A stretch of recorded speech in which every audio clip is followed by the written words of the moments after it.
अस्सलामुअलैकुम, very good morning, welcome to new Pakistan. मैं हूं आपके साथ अनवार खावर और प्रोग्राम में सबसे पहले हम बात करेंगे जाने वाली हुकूमत से मुतालिक। तो हुकूमत के आखिरी दिन अब आखिरी घंटों में तब्दील होने वाले हैं और हर किसी की ज़बान पर यही है कि हुकूमत जाने वाली है। ऐसे में वज़ीर आज़म शहबाज शरीफ मसरूफ़ तरीन दिन गुजार रहे हैं, ना दिन को आराम कर रहे हैं ना रात को चैन ले रहे हैं। वज़ीर आज़म ने एक दिन पहले सर्विसेज चीफ के एजाज़ में शाइया दिया, तो कल अरकान पार्लियामेंट के एजाज़ में अलविदाई शाइया का एहतमाम किया गया। और अब हम आपको बताते हैं कि वज़ीर आज़म ने मेहमानों की खिदमत में क्या क्या डिशेस पेश की।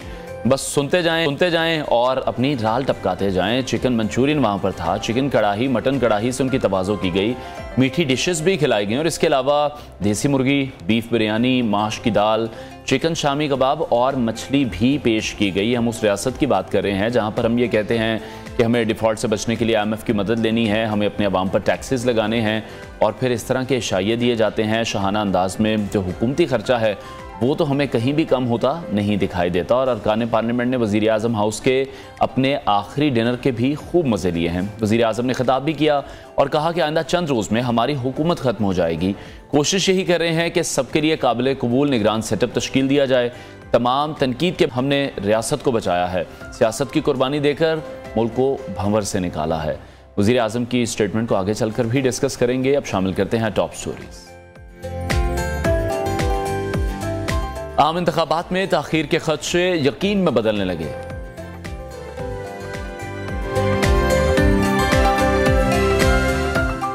ऑफिशियल सीक्रेट एक्ट में तरमीम पर सुप्रीम कोर्ट का अहम हुक्म। कौमी टीम की भारत रवानगी सिक्योरिटी गारंटी की शर्त आयद। पाकिस्तानी नौजवान पाकिस्तान क्यों छोड़ने लगे और सिर्फ फल और सब्जियां खाने के सेहत पर क्या असरात होते हैं, ये भी आज के प्रोग्राम में हम डिस्कस करेंगे। लेकिन सबसे पहले तो बात होगी इंतखाबात से मुताल्लिक की। आम इंतखाबात अगर वक्त पर हो जाते हैं तो फिर ये मरहला अक्टूबर या नवंबर में मुकम्मल हो जाएगा और ताज़ा अवामी मैंडेट की जो हामिल मुंतखब हुकूमत है वो आइंदा 5 साल के लिए मामला संभाल लेगी। लेकिन जो सवाल इस वक्त है वो ये है कि इंतखाबात पुरानी हल्का बंदियों की बुनियाद पर होंगे या फिर नई मरदमशुमारी के तहत नई हल्का बंदियाँ होंगी, जिसके बाद यही कहा जा रहा है कि अगर नई हल्का बंदियाँ होंगी तो फिर 90 रोज़ से ज़्यादा का वक्त भी लगेगा। और इस मामले में जो शुकूक व शुबहात हैं वो पैदा किए गए हैं, इसका फैसला तो आने वाले दिनों में ही होगा। अब आते हैं कहाँ मामले की तरफ। सुप्रीम कोर्ट में फ़ौजी अदालतों में ट्रायल के खिलाफ दरख्वास्तों पर समाअत के दौरान मारूफ कानूनदान और दरख्वास्त गुजार एतजाज़ अहसन ने ऑफिशियल सीक्रेट एक्ट में तरमीम पर अज़ खुद नोटिस लेने की इस्तदा कर दी है। सुप्रीम कोर्ट में एतजाज़ अहसन की इस्तदा पर चीफ जस्टिस ऑफ पाकिस्तान ने कहा कि अभी उन्होंने अखबार में ही इस कानून के बारे में पढ़ा है। देखते हैं कि पार्लियामेंट के बाकी जो दोनों धड़े हैं वो इस बिल पर कैसा रद्द-ए-अमल देते हैं। चीफ जस्टिस उमर अता बंदयाल ने कहा कि चीफ जस्टिस अपनी सवाबदीद पर अज़ खुद नोटिस नहीं ले सकता। इस पर एतजाज़ अहसन ने तजवीज़ दी कि आप अपने बाकी जजेस से मुशावरत कर लें, जिस पर चीफ जस्टिस ने जवाब दिया, आपका बहुत शुक्रिया। सुप्रीम कोर्ट में सिविलियंस के फौजी अदालतों में ट्रायल के केस की समाअत गैर मुअय्यना मुद्दत के लिए मुलतवी कर दी गई है और साथ ही अहम रिमार्क्स भी दिए गए हैं, जिसमें कहा गया है कि कम अज़ कम 2 हफ्ते तक इस केस की मज़ीद समाअत नहीं हो सकती। हम आइन और अवाम का दिफा ज़रूर करेंगे, फ़ौज को किसी भी गैर आइनी इकदाम से भी रोकेंगे। जिसका केस आइन और कानून पर पूरा उतरेगा वही कामयाब होगा। सुप्रीम कोर्ट ने अटॉर्नी जनरल से ये यकीन दहानी भी ली कि इस दौरान ट्रायल नहीं किया जाएगा। अब आते हैं चेयरमैन PTI की तरफ। चेयरमैन PTI ने तोशाखाना फौजदारी केस में हक दिफा खत्म करने का हुक्म इस्लामाबाद हाई कोर्ट में चैलेंज कर दिया है। चेयरमैन PTI ने ट्रायल कोर्ट का कल का ऑर्डर कलअदम करार देने की इस्तदा की है और ये कहा है कि ट्रायल कोर्ट का कल का हुक्म कलअदम करार देकर हक दिफा बहाल किया जाए। पाकिस्तान ब्यूरो ऑफ स्टेटिस्टिक्स यानी महकमा शुमारियात ने मरदमशुमारी मुकम्मल करके इसके नताइज भी मुकम्मल कर लिए हैं, जिन्हें अब मंजूरी और रहनुमाई के लिए CCI को भेजा गया है। इस्लामाबाद में तकरीब से खिताब में वज़ीर आज़म शहबाज शरीफ ने कहा कि उन्हें ताने दिए गए कि वो इस्टेब्लिशमेंट के आदमी हैं, लेकिन वो ये कह रहे हैं कि मुझे इससे कोई फ़र्क नहीं पड़ता, जबकि ज़ाती मफाद के लिए कभी भी उन्होंने सिपा सालारों से मुलाकातें नहीं की। उनका मकसद सिर्फ एक ही था कि जो हुकूमत है और इस्टेब्लिशमेंट है वो मिलकर मुल्क को आगे लेकर जाएँ, जिसके हम आजकल चर्चे भी देख रहे हैं, ख़बरें भी सुन रहे हैं। तो ये तो थी वज़ीर आज़म की बात। अब आपको बताते हैं कि कायद नून लीग और साबिक़ वज़ीर आज़म नवाज़ शरीफ ने सोशल मीडिया पर जारी अपने बयान में कहा है कि साबिक हुकूमत ने फलते फूलते पाकिस्तान को इस नहज तक पहुंचा दिया है कि अवाम 2 वक्त की रोटी को तरस गए हैं। और साथ ये भी कह रहे हैं कि अगर नून लीग दोबारा हुकूमत में आती है, उन्हें हुकूमत मिल जाती है, तो फिर वो जो 2017 में पाकिस्तान छोड़ के गए थे उससे बेहतर ही पाकिस्तान को बनाएंगे। सीनियर तजियाकार नासिर बेग शुक्ताई साहब ने हमें ज्वाइन किया है, उनसे इस हवाले से मजीद बात करेंगे। बेग साहब, बहुत शुक्रिया आपके वक्त के लिए। सबसे पहले तो ऑफिशियल सीक्रेट एक्ट के हवाले से जानना चाहूँगा। जो मुअज़्ज़िज़ कानूनदान है एतजाज़ एहसन साहब, उन्होंने चीफ जस्टिस से कहा है कि इस पर आप सुमोटो लें, इस पर बात करें। तो आपको लग रहा है इस मामले में एतजाज़ एहसन की जानिब से कोई जल्दबाजी की जा रही है?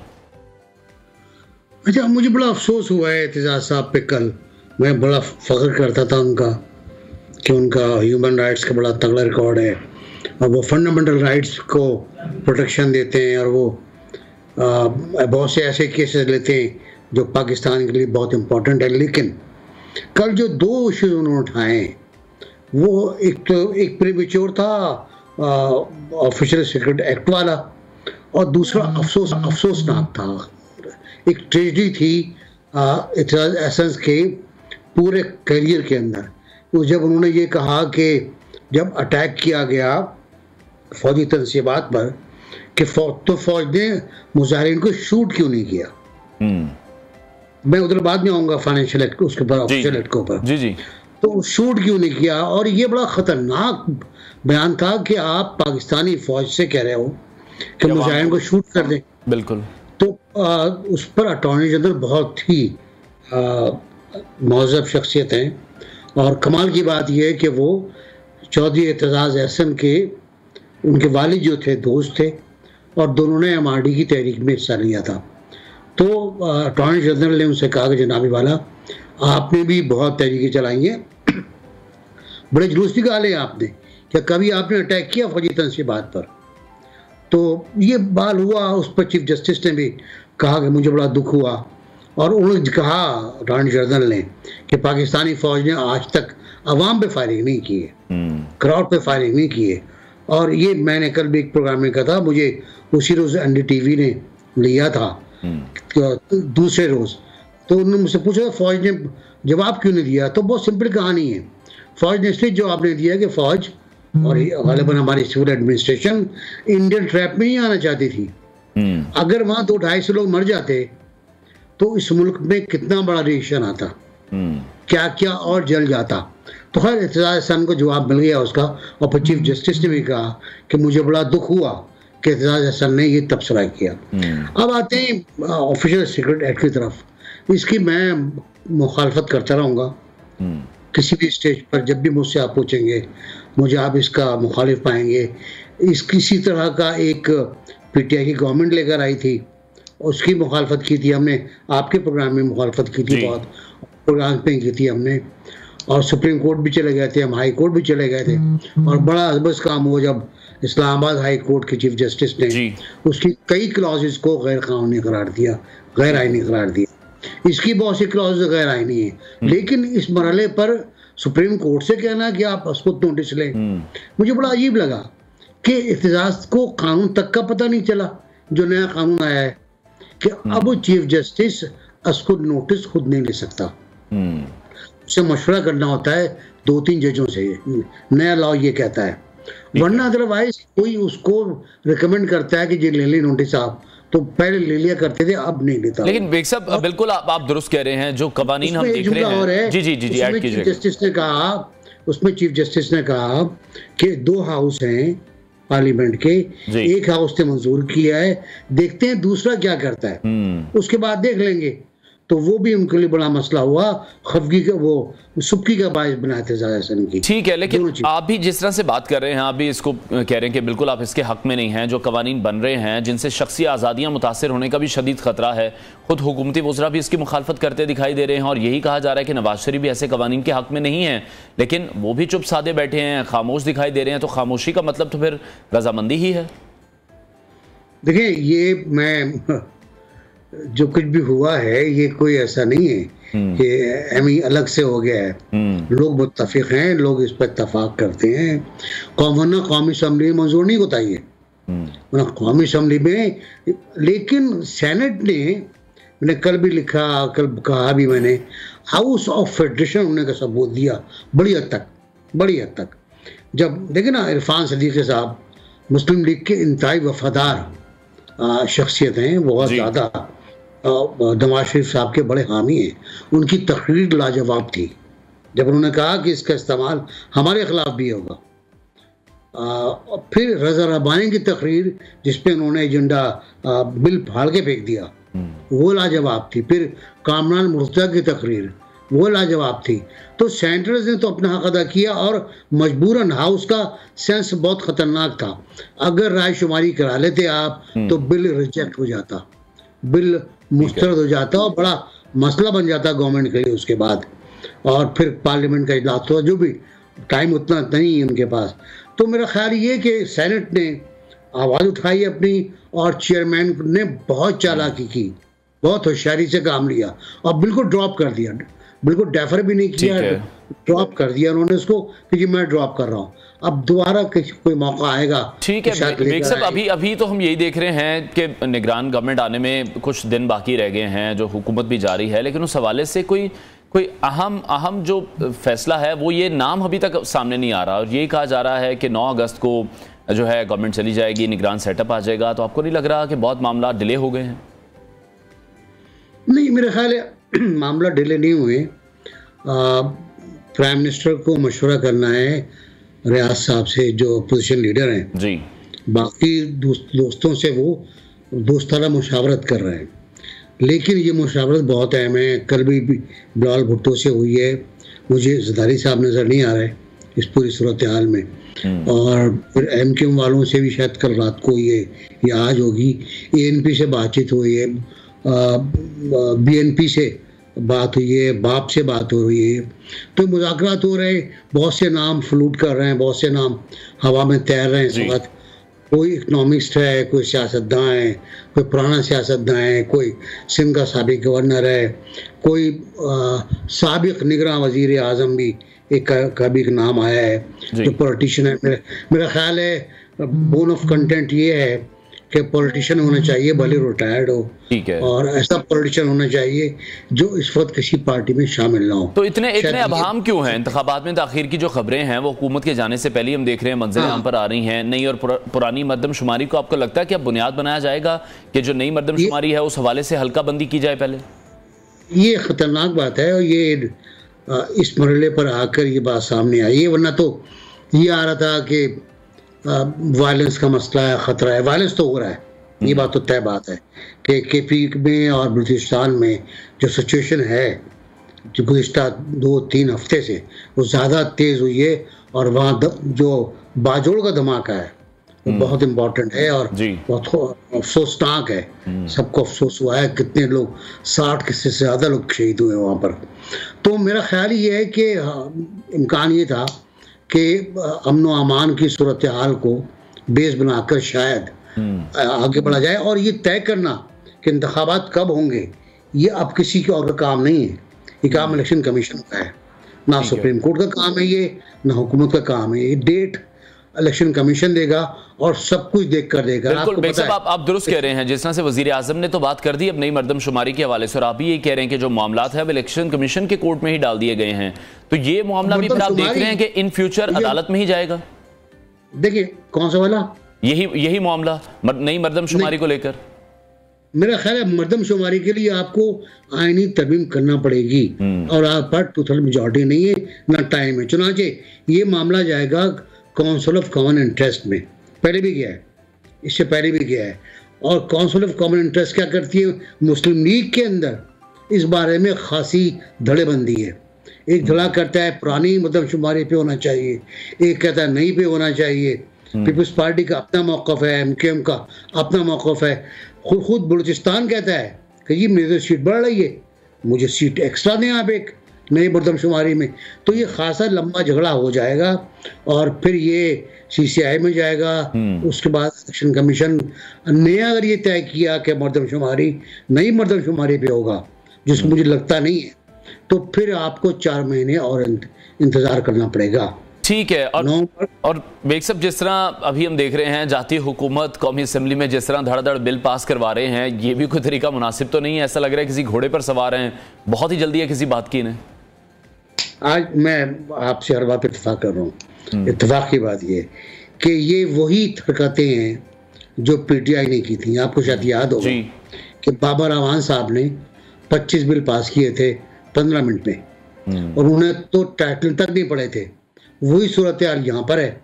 यहाँ पर 2 दिन में गालिबन 52, 2 दिन में से मुराद ये कि 2 दिन के चंद घंटों में 52 बिल पास हुए।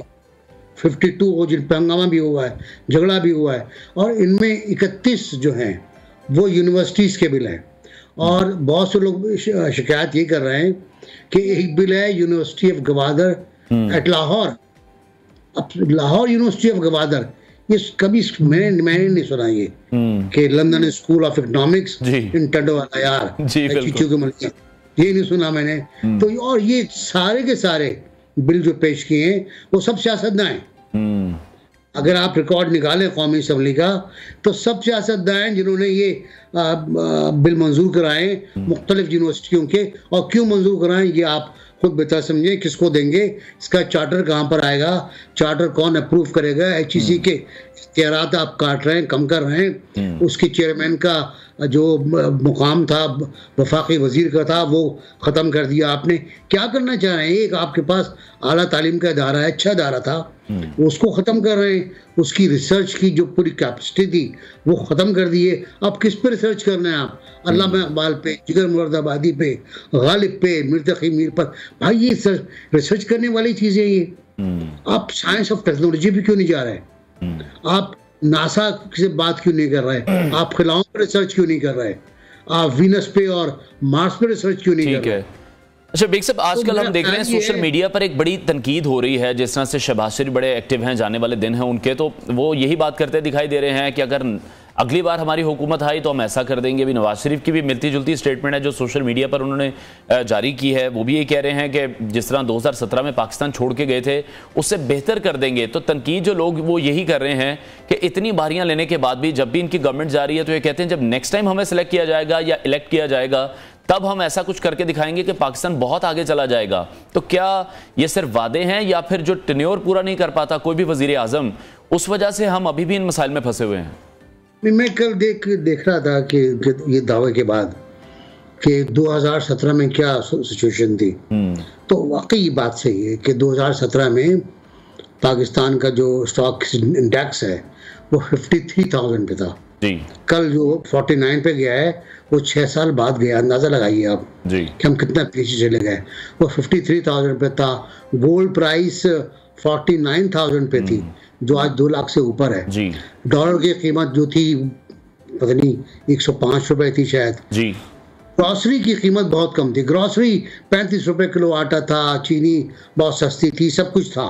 ये वो उस वक्त था, एक अच्छा दौर था वो जो कट डाउन किया गया, जिसको शॉर्ट डाउन किया गया, और वो जानबूझ के हुआ सब कुछ। और उसके बाद जो हमने भुगता वो हमने पीटीआई को भुगता और वो हमने इसाक डार को भुगता। 2 चीजें भुगती हैं हमने, और भुगत के हमारा हशर हो गया है। अब मेरा अपना ख्याल ये है कि नवाज शरीफ साहब अपना पुराना रिकॉर्ड देखें। पुरानी कीमतें वापस नहीं आती। मुझे याद है कुछ किताबें पढ़ रहा था मैं कि PNA की तहरीक में भुट्टो साहब के खिलाफ ये वादा किया गया था कुरान शरीफ पे हल्फ उठा के उलमाए कलाम ने कि हम 1970 की कीमतें वापस लाएंगे, 1970 की कीमतें वापस लाएंगे, और नहीं ला पाए। वो तो जमहूरियत का इन्होंने बेड़ा गर्क कर दिया, लपेट दिया जमहूरियत को, मार्शल ला आ गया। और उसके बाद जो कीमतें और बढ़ी हैं तो वो तो रिकॉर्ड है। खैर, फिर हम कर्जे लेते गए, हम मखरूज हो गए, हम प्रॉक्सी वार में चले गए, हम किराए के फौजी बन गए, हम अफगानिस्तान में घुस गए, हमारा दिमाग खराब हो गया था। तो फिर उसके बाद से आज तक हमारा मुल्क संभला नहीं है। तो मेरी अपना ख्याल ये है कि पाकिस्तान में कीमतें वापस नहीं आएंगी, लेकिन अगर पाकिस्तान में क़ुव्वत खरीद बढ़ा दी जाए, रोजगार बढ़ जाए, पाकिस्तान में एक्सपोर्ट बढ़ जाए, एक्टिविटीज़ बढ़ जाएं, माशी एक्टिविटीज़, तो जो आपको नज़र आ रहा है कुछ कि फ़ौज भी और आर्मी चीफ भी मुख्तलिफ मीटिंग्स में बैठे हुए हैं, कुछ मादनियात के मसाइल हैं, कुछ पोर्ट बेची जा रही है, मादनियात के ठेके दिए जा रहे हैं, एग्रीकल्चर में बात हो रही है। बहुत अच्छा है, सिंगापुर में, फिनलैंड में सब कुछ इसी तरह का फार्मूला बना था, जिसके बाद इन मुल्कों ने तरक्की की। लेकिन ये अगर हो जाता है इम्प्लीमेंट करना भी बहुत ज्यादा जरूरी है। इसके लिए मेरा ख्याल ये जुमला आपने कहा अगर हम आए, मेरा ख्याल है इनको यकीन है कि वापस आएंगे, लेकिन मुझे यकीन है कि जब भी वापस आएंगे ये, तो एक बार फिर मखलूत हुकूमत में वापस आएंगे। वो चाहे पीपल्स पार्टी के साथ हो या उसके बगैर हो, हुकूमत मखलूत ही होगी। 2/3 मेजॉरिटी किसी को नहीं मिलेगी। ठीक है, बहुत शुक्रिया सीनियर तजियाकार नासिर बेग चुगताई हमारे साथ इन कॉन्फ्रेंस। ब्रेक लेते हैं, ब्रेक के बाद आपको दोबारा ज्वाइन करेंगे।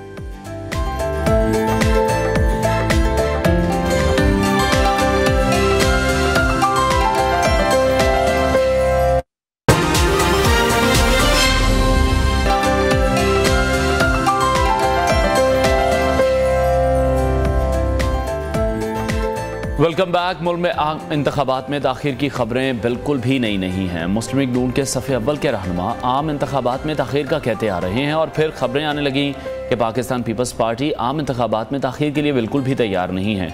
लेकिन ये सारी सियासी कैफियत हाँ और ना के गिर्द घूमती दिखाई दे रही है।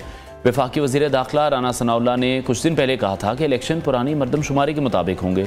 इससे पहले मुस्लिम लीग नून के कई सीनियर रहनुमा एक अरसे तक ये कहते रहे कि इलेक्शन नई मरदमशुमारी के मुताबिक ही होंगे। फिर अचानक ये बयानात आने शुरू हो गए कि इलेक्शन पुरानी मरदमशुमारी के मुताबिक होंगे। और ये ना समझ में आने वाली कहानी में एक नया मोड़ तब आया जब वज़ीर आज़म शहबाज शरीफ ने एक नया बयान दिया।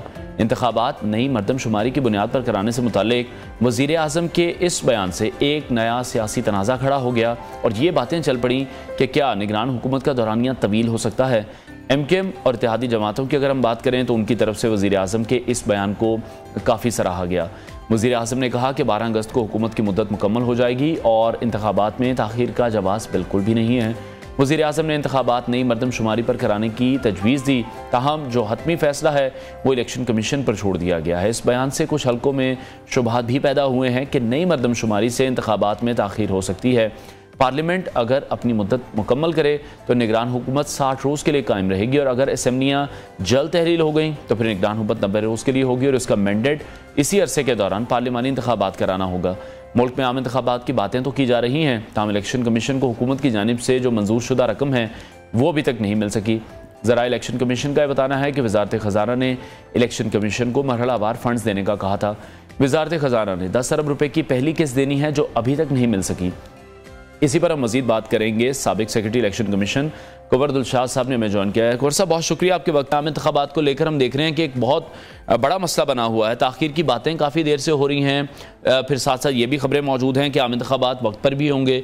अभी जो वज़ीर आज़म की स्टेटमेंट है नई मरदमशुमारी से मुतालिक, आप क्या समझते हैं वो कितने इंपॉर्टेंट है? नहीं, बहुत इंपॉर्टेंट है। मुल्क के वो इलेक्टेड प्राइम मिनिस्टर पाकिस्तान के और 9 अगस्त तक तो पाकिस्तान के तमाम इख्तियारात उन्हीं के पास हैं। लेकिन सबसे बड़ी अहम बात यह है, जैसे आपने फरमाया कि जो निगरान हुकूमत जो आने के बाद इलेक्शन कमीशन पाकिस्तान के तमाम इख्तियारात जो हैं वो इलेक्शन कमीशन पाकिस्तान को मुंतकिल हो जाएंगी। वो इलेक्शन करवाना इलेक्शन कमीशन की जिम्मेदारी है। जैसे कि आपने फरमाया, मरहले वार हम बात कर लेते हैं। पहले मरहले पर आपने फरमाया कि ये हुकूमत ने अभी तक वज़ारत ख़ज़ाना ने इलेक्शन कमीशन को फंड मुख्तस नहीं किए, लेकिन बजट में 48 अरब रुपया रखा गया है। जब बजट में आप इलेक्शन के लिए रकम जो एलोकेशन दे देते हैं तो फिर मरहलावार मिल जाती है या यकमुश्त मिल जाती है। ये तो गवर्नमेंट ऑफ पाकिस्तान का तरीक़ेकार होता है। इसके साथ साथ आप ये चलें, नंबर 2, फंड की कोई कमी की मसला नहीं है, ना वो बेशी हो सकती है। नंबर 2, अब बाकी जो मसला एक बड़ा अहम हो गया है टेक्निकल, वो हो गया डिजिटल मरदमशुमारी का। अब डिजिटल मरदमशुमारी जो है, अगर मुश्तरका मफादात कौंसल जिसका इजलास चंद रोज में होने वाला है और ये असेंबली की तहरीर से पहले मुश्तरका मफादात कौंसल का इजलास हो जाएगा, उसमें अगर ये मंजूरी हो जाती है कि जनाब आप नई मरदमशुमारी का गजट नोटिफिकेशन कर दें आर्टिकल 51 सेक्शन 5 के तहत, तो फिर इलेक्शन कमीशन पाकिस्तान कानूनी तौर पर पाबंद हो जाएगा कि वो असरे नो हल्का बंदियां करवाए। या आपने शुरू में भी कह दिया, मैं भी अब अर्ज कर रहा हूँ। तो ये जनाब इसके लिए 4 महीने का अर्सा दरकार है। 4 महीने तो इलेक्शन कमीशन ने हल्का बंदियां करानी पड़ेगी पूरे पाकिस्तान की। 267 तो आपकी कौमी असेंबली की मेंबर है और 500-600 के लगभग सूबाई असेंबली की सीटें हैं। ये सारी चीजें जो है वो 4 महीने में मुकम्मल हो जाएंगी। ठीक है, इसका मतलब आप फिर ये कह रहे हैं कि जिस तरह से अगर जो निगरान हुकूमत आती है 3 माह के लिए, तो मजीद 1 माह का वक्त दरकार होगा फिर हमें नई हल्का बंदियों के लिए? इसके लिए तकरीबन आप ये समझें कि अगर हल्का बंदियों का मरहलावार काम शुरू हो गया या मतलब तकरीबन 4 माह लग जाते हैं, तो फिर ये आप समझें कि ये हमारे अंदाजे के मुताबिक तो अपने तजर्बे की बुनियाद पर फिर फरवरी का पहले हफ्ते तक बात चली जाएगी और इलेक्शन जो है वो 2024 में फरवरी के पहले हफ्ते तक होने के इम्कानात हैं। क्योंकि ये हल्का बंदियों का तो बड़ा टेक्निकल मामला है, मुकदमेबाजी होती है, हाई कोर्ट है, सुप्रीम कोर्ट है, लोगों के एतराजात हैं, ये सारे दूर करने में कम से कम 6 माह लग जाते हैं। तो ये तो एक बड़ा अहम मसला, लेकिन 6 माह नहीं लगेंगे। मैं अर्ज करूंगा आपसे कि 3 महीने तो वैसे ही मिल गए इनको, 90 दिन, और 3 महीने आप आगे ले जाएं, 3 महीने आगे हैं। तो बाकी जब तो बड़ा एक मुद्दा है ये जो केयर टेकर गवर्नमेंट आ रही है 90 दिन की, 60 दिन की, 90 दिन 60 दिन तो ठीक है, लेकिन उनको ये भी तो आइन में लिखा हुआ है कि नेक्स्ट इलेक्टेड गवर्नमेंट आने तक केयर टेकर गवर्नमेंट बरकरार रहेगी। तो इलेक्टेड गवर्नमेंट में आने में 3 महीने 4 महीने का अगर वक्फा हो जाता है तो केयर टेकर गवर्नमेंट तो बरकरार रहेगी। तो ये तो आम असूली तौर पर हमें नजर आ रहा है कि इलेक्शन जो है ये अगर, हाँ एक और बड़ी अहम बात है कि अगर मुश्तरका जिस पर इलेक्शन कमीशन बड़ी दोहराई पे खड़ा होगा वो ये होगा कि अगर ये मुश्तरका मफादात कौंसिल के जरिए नहीं होती गजट नोटिफिकेशन तो फिर इलेक्शन कमीशन पाकिस्तान पर बड़ी भारी आईनी जिम्मेदारी आयद हो जाएगी कि वो 90 दिन में इंतखाबात करना, ठीक है, 90 दिन में इंतखाबात करवाना उनकी जिम्मेदारी आयद हो जाएगी। ठीक है कंवर साहब, एक तासुर फिर हम ये भी देख रहे हैं कि जो मुस्लिम लीग नून है वो आम इंतखाबात में ताखिर की हिमायत भी करती दिखाई दे रही है, शायद उसकी वजह शायद फ़ज़ा का साजगार ना होना है। तो दूसरी तरफ जो अक्सर इत्तेहादी जमातें हैं वो भी आम इंतखाबात पर इतनी आमादा नहीं नज़र आती, तो इसकी वजह क्या है? जो इलेक्शन की सरगर्मियाँ हैं वो कोई हमें नहीं दिखाई दे रही, क्या ये भी एक वजह है? ये बात हमने भी महसूस किया, जैसे आपने महसूस किया कि वाकया कोई इंतखाबी जंग शुरू होने वाली है तो कोई पार्लिमानी बोर्ड नहीं, टिकट देने के लिए सियासी सरगर्मियां नहीं है, बाकायदा पार्टी को हलचल हो जाती है, किसको टिकट देना है, बहुत लंबी चौड़ी बहस शुरू हो जाती है, वो हमें नजर नहीं आ रही किसी पार्टी में भी।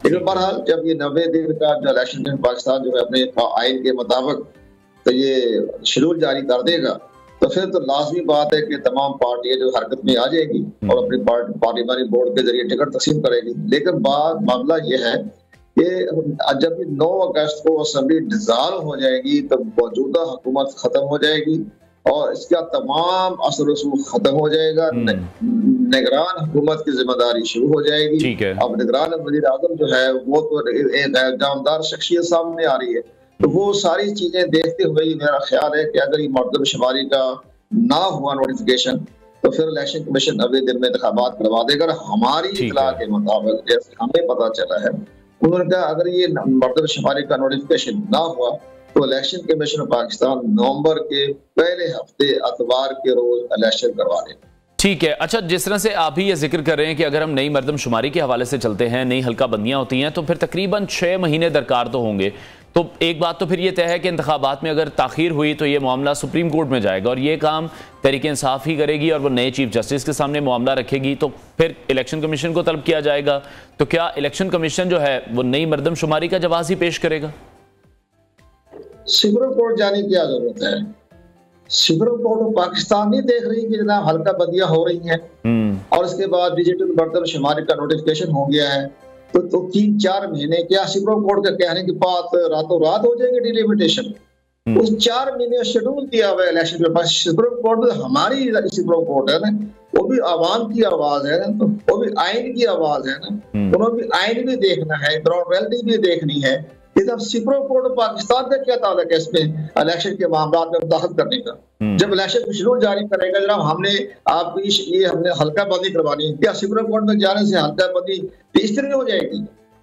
ये एक बात है ना, हमारे सियासतदानों को भी चाहिए कि हमारी सुप्रीम कोर्ट में बोझ क्यों डालते हैं। सुप्रीम कोर्ट भी हमारी है, मुल्क भी अदालत भी हमारी है, आइन भी हमारा है, पाकिस्तान भी हमारा है। लेकिन कंवर साहब मैं ये सवाल सिर्फ इसलिए कर रहा हूं क्योंकि पहले हमने ऐसी बहुत सी मिसालें देखी हैं। पाकिस्तान तहरीक इंसाफ हर मुद्दे को लेकर सुप्रीम कोर्ट गई है। नहीं, तहरीक इंसाफ को चाहिए अक़वाम मुत्तहिदा चली जाए बस, और तो कोई रास्ता नजर नहीं आ रहा। अगर जाना तो शौक है जाने का जाए वो। अच्छा वैसे जो इंतखाबात जो इंतखाबात हैं हमारे पास क्या लेने देने के लिए आ गए हो? सुप्रीम कोर्ट नहीं कहे कि हमारे पास क्या लेने देने के लिए आ गए हो। अभी बार बार हमारे पास आ रहे हो, इलेक्शन में शेड्यूल जारी कर दिया, हल्का बंदियां होनी है, हल्का बंदी का शेड्यूल 4 महीने का है, उस पर एतराजात होने हैं, उस पर बाकायदा ऑब्जेक्शन होने हैं, तो ऑब्जेक्शन दूर करने हैं इलेक्शन कमीशन पाकिस्तान ने, इसके बाद आपका इलेक्शन होने हैं। सुप्रीम कोर्ट वही रास्ता। ठीक है कंवर साहब, एक शॉर्ट कमेंट आपसे चाहूंगा, आप क्या समझते हैं जो इंतखाबात हैं वो नई मरदमशुमारी के मुताबिक होनी चाहिए, क्योंकि अवाम की जो दुरुस्त तादाद है उसकी निशानदेही भी हो सके?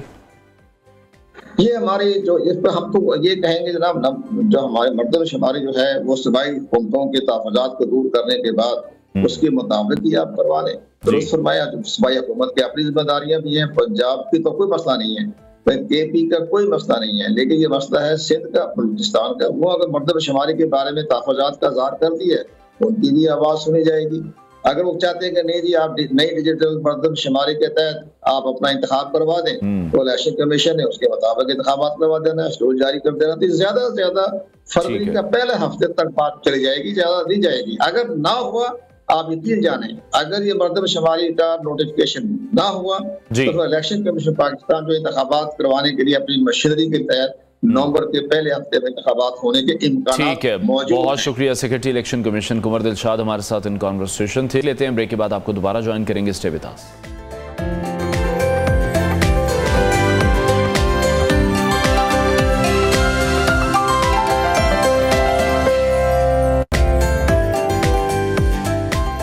Welcome back. और अब कुछ बात करेंगे क्रिकेट के मैदान की, जहां पर पाकिस्तान की वनडे वर्ल्ड कप में शिरकत का मामला है, क्योंकि ये वर्ल्ड कप भारत में शेड्यूल है और अभी तक ये फैसला होना बाकी है कि क्या कौमी टीम भारत जाएगी या नहीं जाएगी।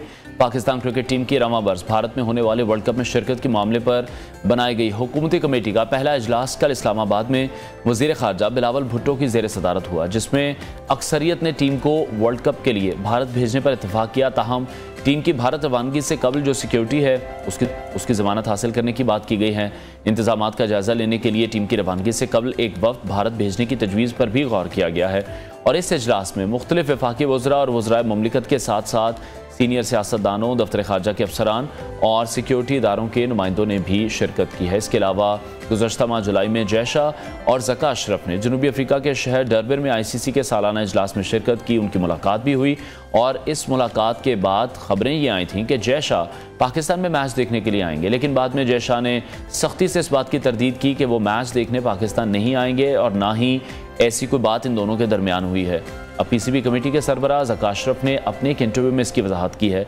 उन्होंने बताया कि मेरे और जयशाह से ICC मीटिंग के मौके पर मुलाकात हुई और जो बातचीत थी वो भी बहुत अच्छी रही। ज़का अशरफ ने मज़ीद बताया कि जयशाह पाकिस्तान में एशिया कप के इफ्तिताही मैच में उन्हें दावत दी गई थी। उन्होंने न सिर्फ कबूल की थी दावत, बल्कि इफ्तिताही मैच देखने के लिए उन्होंने पाकिस्तान आने का वादा भी किया था और इसके बदले में जयशाह ने मुझे भी वर्ल्ड कप के दौरान हिंदुस्तान आने की दावत दी और मैंने भी इस पर रजामंदी जाहिर की। और बाद में जब हिंदुस्तान में सख्त रद्द-ए-अमल आया तो फिर जयशाह ने पाकिस्तान आने से इनकार कर दिया। इसी तमाम सूरत हाल पर हम बात करेंगे। Senior sports analyst Abdul Majid Bhatti साहब ने हमें ज्वाइन किया। भट्टी साहब, बहुत शुक्रिया आपके वक्त। कहा यह जा रहा है कि जो इजलास जब हुआ तो अक्सरियत उस पर यही मुत्तफिक नज़र आई कि जो पाकिस्तानी टीम है हमें वर्ल्ड कप खेलने लाजमी जाना चाहिए, लेकिन एक राय ये भी रखी गई कि अगर हिंदुस्तान नहीं आना चाह रहा पाकिस्तान या नहीं आता तो फिर हमें भी नहीं जाना चाहिए। बहुत शुक्रिया अनवार साहब मदू करने के लिए। देखें, पाकिस्तान इंडिया में ये मामला तो हम साल से देख रहे हैं और इंडिया की जो क्लियर कट पॉलिसी है, जिस तरह अभी एशिया कप में भी हुआ, वो तो कहते हैं कि जी हमने तो पाकिस्तान नहीं जाना।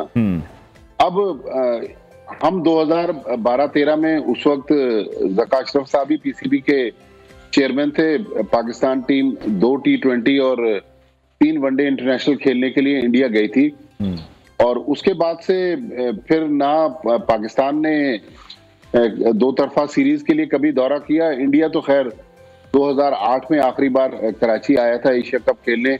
इंडिया तो पाकिस्तान आने के लिए तैयार नहीं है।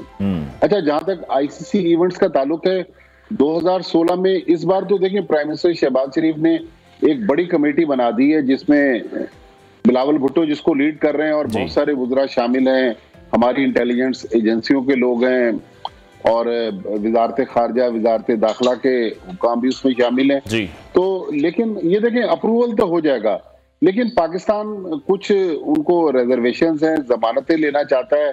पाकिस्तान का एक सिक्योरिटी डेलीगेशन जाएगा जो जाके मुख्तलिफ अगर कहीं पर उनको कोई चीज नजर आती है तो उसकी निशानदेही करेगा। 2016 में ये सारा मामला उस वक्त के इंटीरियर मिनिस्टर चौधरी निसार अली खान देख रहे थे, और एक वेन्यू था T20 वर्ल्ड कप में धर्मशाला का, जिस पर पाकिस्तान ने एतराज किया था। वो मैचेस कोलकाता शिफ्ट हो गए थे। मेरा ख्याल इस बार भी अप्रूवल हो जाएगी, लेकिन आजकल आपको पता है कि मीडिया, टेलीविजन मीडिया और सोशल मीडिया का दौर है, तो हाइप ज्यादा बनाई जाती है। ठीक है, मेरा ख्याल पाकिस्तान चला जाएगा, लेकिन उससे पहले एक डेलीगेशन जाकर वो सारे इंतजाम देखेगा कि पाकिस्तान को कहीं कोई मसला तो डेलीगेशन आप कह रहे हैं जाएगा, बिल्कुल आप ये समझते हैं तजवीज़ कितनी बेहतर है? क्योंकि वजह तो फिर हम ये भी देख रहे हैं कि भारतीय हुकूमत जो है उसने पाकिस्तान के खिलाफ भारत में नफरत की एक फिजा बना रखी है। तो ऐसे हालात में पाकिस्तान के लिए सिक्योरिटी चेक करना कितना आसान है या कितना मुश्किल है?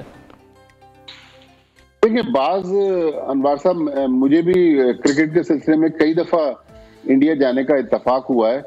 बहुत सारे शहर जिनमें चेन्नई, बेंगलोर, हैदराबाद, कोलकाता, ये तो वो शहर हैं जहां पर पाकिस्तान टीम को कोई मसला नहीं रहा।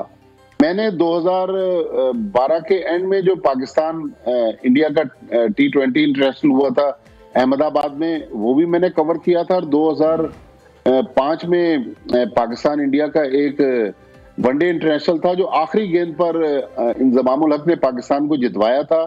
नरेंद्र मोदी उस वक्त गुजरात के चीफ मिनिस्टर थे, वो चीफ गेस्ट थे। लेकिन जब इंडिया मैच हारा लास्ट बॉल पे, सचिन तेंदुलकर को इंजमाम ने चौका मारा, तो नरेंद्र मोदी उठकर चले गए। और पाकिस्तान के मैच जीतने के बाद मैंने तो वहां पर कोई रेजिस्टेंस नहीं देखी। 2012 का जो मैच था वो इंडिया की टीम जीती। तो मेरे ख्याल में सिक्योरिटी इतनी टाइट होती है, लेकिन मेरे ख्याल में आम आदमी वहां हिम्मत नहीं कर सकता। लेकिन जो ऑनगोइंग सिचुएशन हम अभी देख रहे हैं, आपको लगता है कि आईसीसी और जो भारतीय हुकूमत है वो पाकिस्तान का जो सिक्योरिटी वफ्त है इसके मुतालबे को तस्लीम करेगा? और अगर इन केस ऐसा नहीं होता तो फिर हमारे पास क्या ऑप्शंस हैं?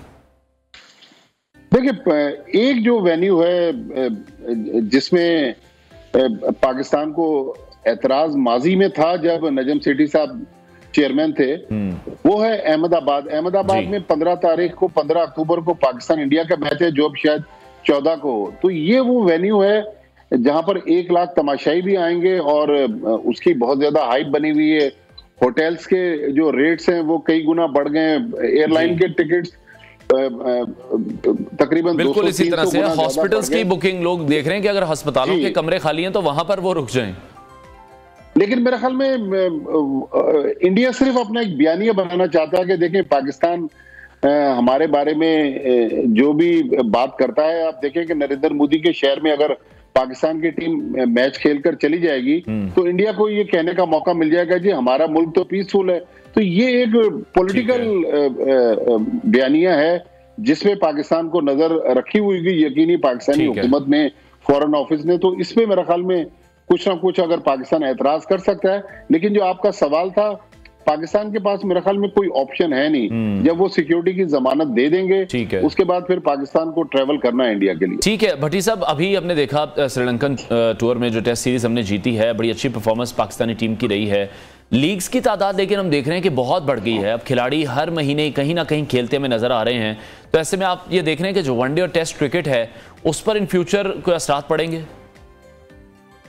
देखिए अनवर साहब, बिल्कुल आपने सही निशानदेही की, लेकिन अगर हम इन लीग्स को भी थोड़ा सा साइड पे रखें, लीग में तो आप देखें हर लीग में हर पाकिस्तानी प्लेयर पार्टिसिपेट कर रहा है। बाबर आजम इस वक्त श्रीलंका में है, मोहम्मद रिजवान कनाडा में है, शाहीन शाह अफरीदी इंग्लैंड में खेल रहे हैं, और भी दूसरे प्लेयर मुख्तलिफ लीग्स में खेल रहे हैं। लेकिन अभी हमने इस महीने के एंड में अफगानिस्तान के खिलाफ श्रीलंका में सीरीज खेलनी है, फिर एशिया कप में एक मैच मुल्तान में है, फिर कैंडी में है, फिर लाहौर में है, फिर कोलंबो में है जी, फिर हमने वापस आना है, फिर वर्ल्ड कप के लिए इंडिया जाना है। तो पाकिस्तान टीम को और पाकिस्तानी टीम मैनेजमेंट को प्लेयर्स का वर्कलोड भी मैनेज करना है कि अगर हर लीग में हर प्लेयर जाएगा, और इतनी ट्रेवलिंग पाकिस्तान टीम ने अभी करनी है, जनवरी तक बल्कि करनी है, क्योंकि उसके बाद हमने ऑस्ट्रेलिया जाना है, फिर न्यूजीलैंड जाना है। तो ऐसा ना हो कि हमारा कोई मेन प्लेयर अनफिट हो जाए और पाकिस्तान टीम जो है वो मुतासिर हो। वर्कलोड को मैनेज करने की जरूरत है। ठीक है, बहुत शुक्रिया। Senior sports analyst Abdul Majid Bhatti हमारे साथ इन कॉन्वर्सेशन। ब्रेक लेते हैं, हेडलाइंस के बाद आपको दोबारा ज्वाइन करेंगे। साथ रहिए।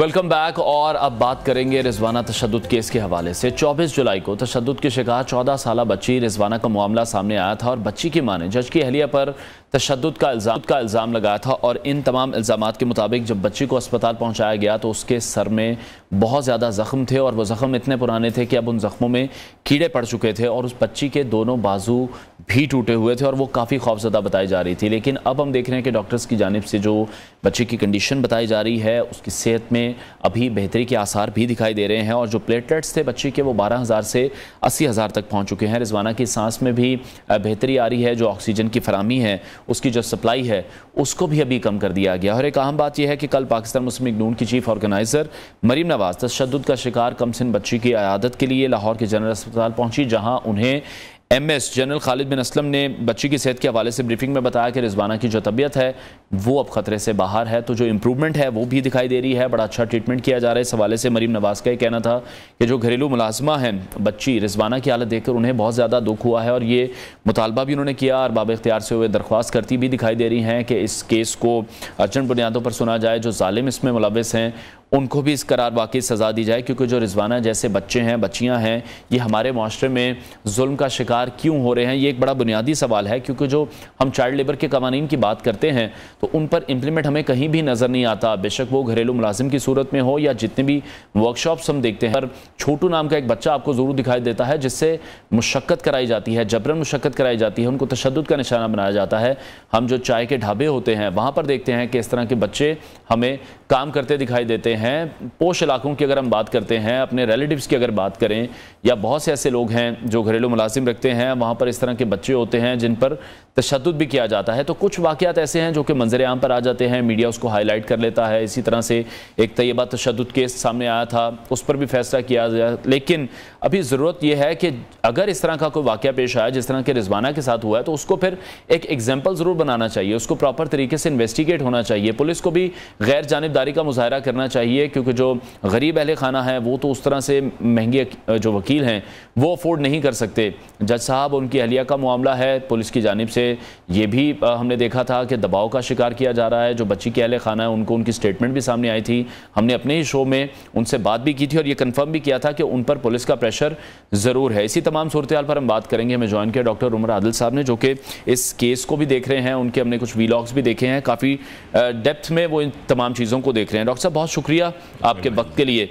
रिजवाना हमारे ही माशरे का एक चेहरा है, ना जाने कितने बच्चे हैं कितनी बच्चियां हैं जो डेली बेसिस पर किसी के घर में काम कर रहे हैं, कोई वर्कशॉप पे काम कर रहे हैं, चाय के ढाबे में काम करते हमें दिखाई दे रहे हैं।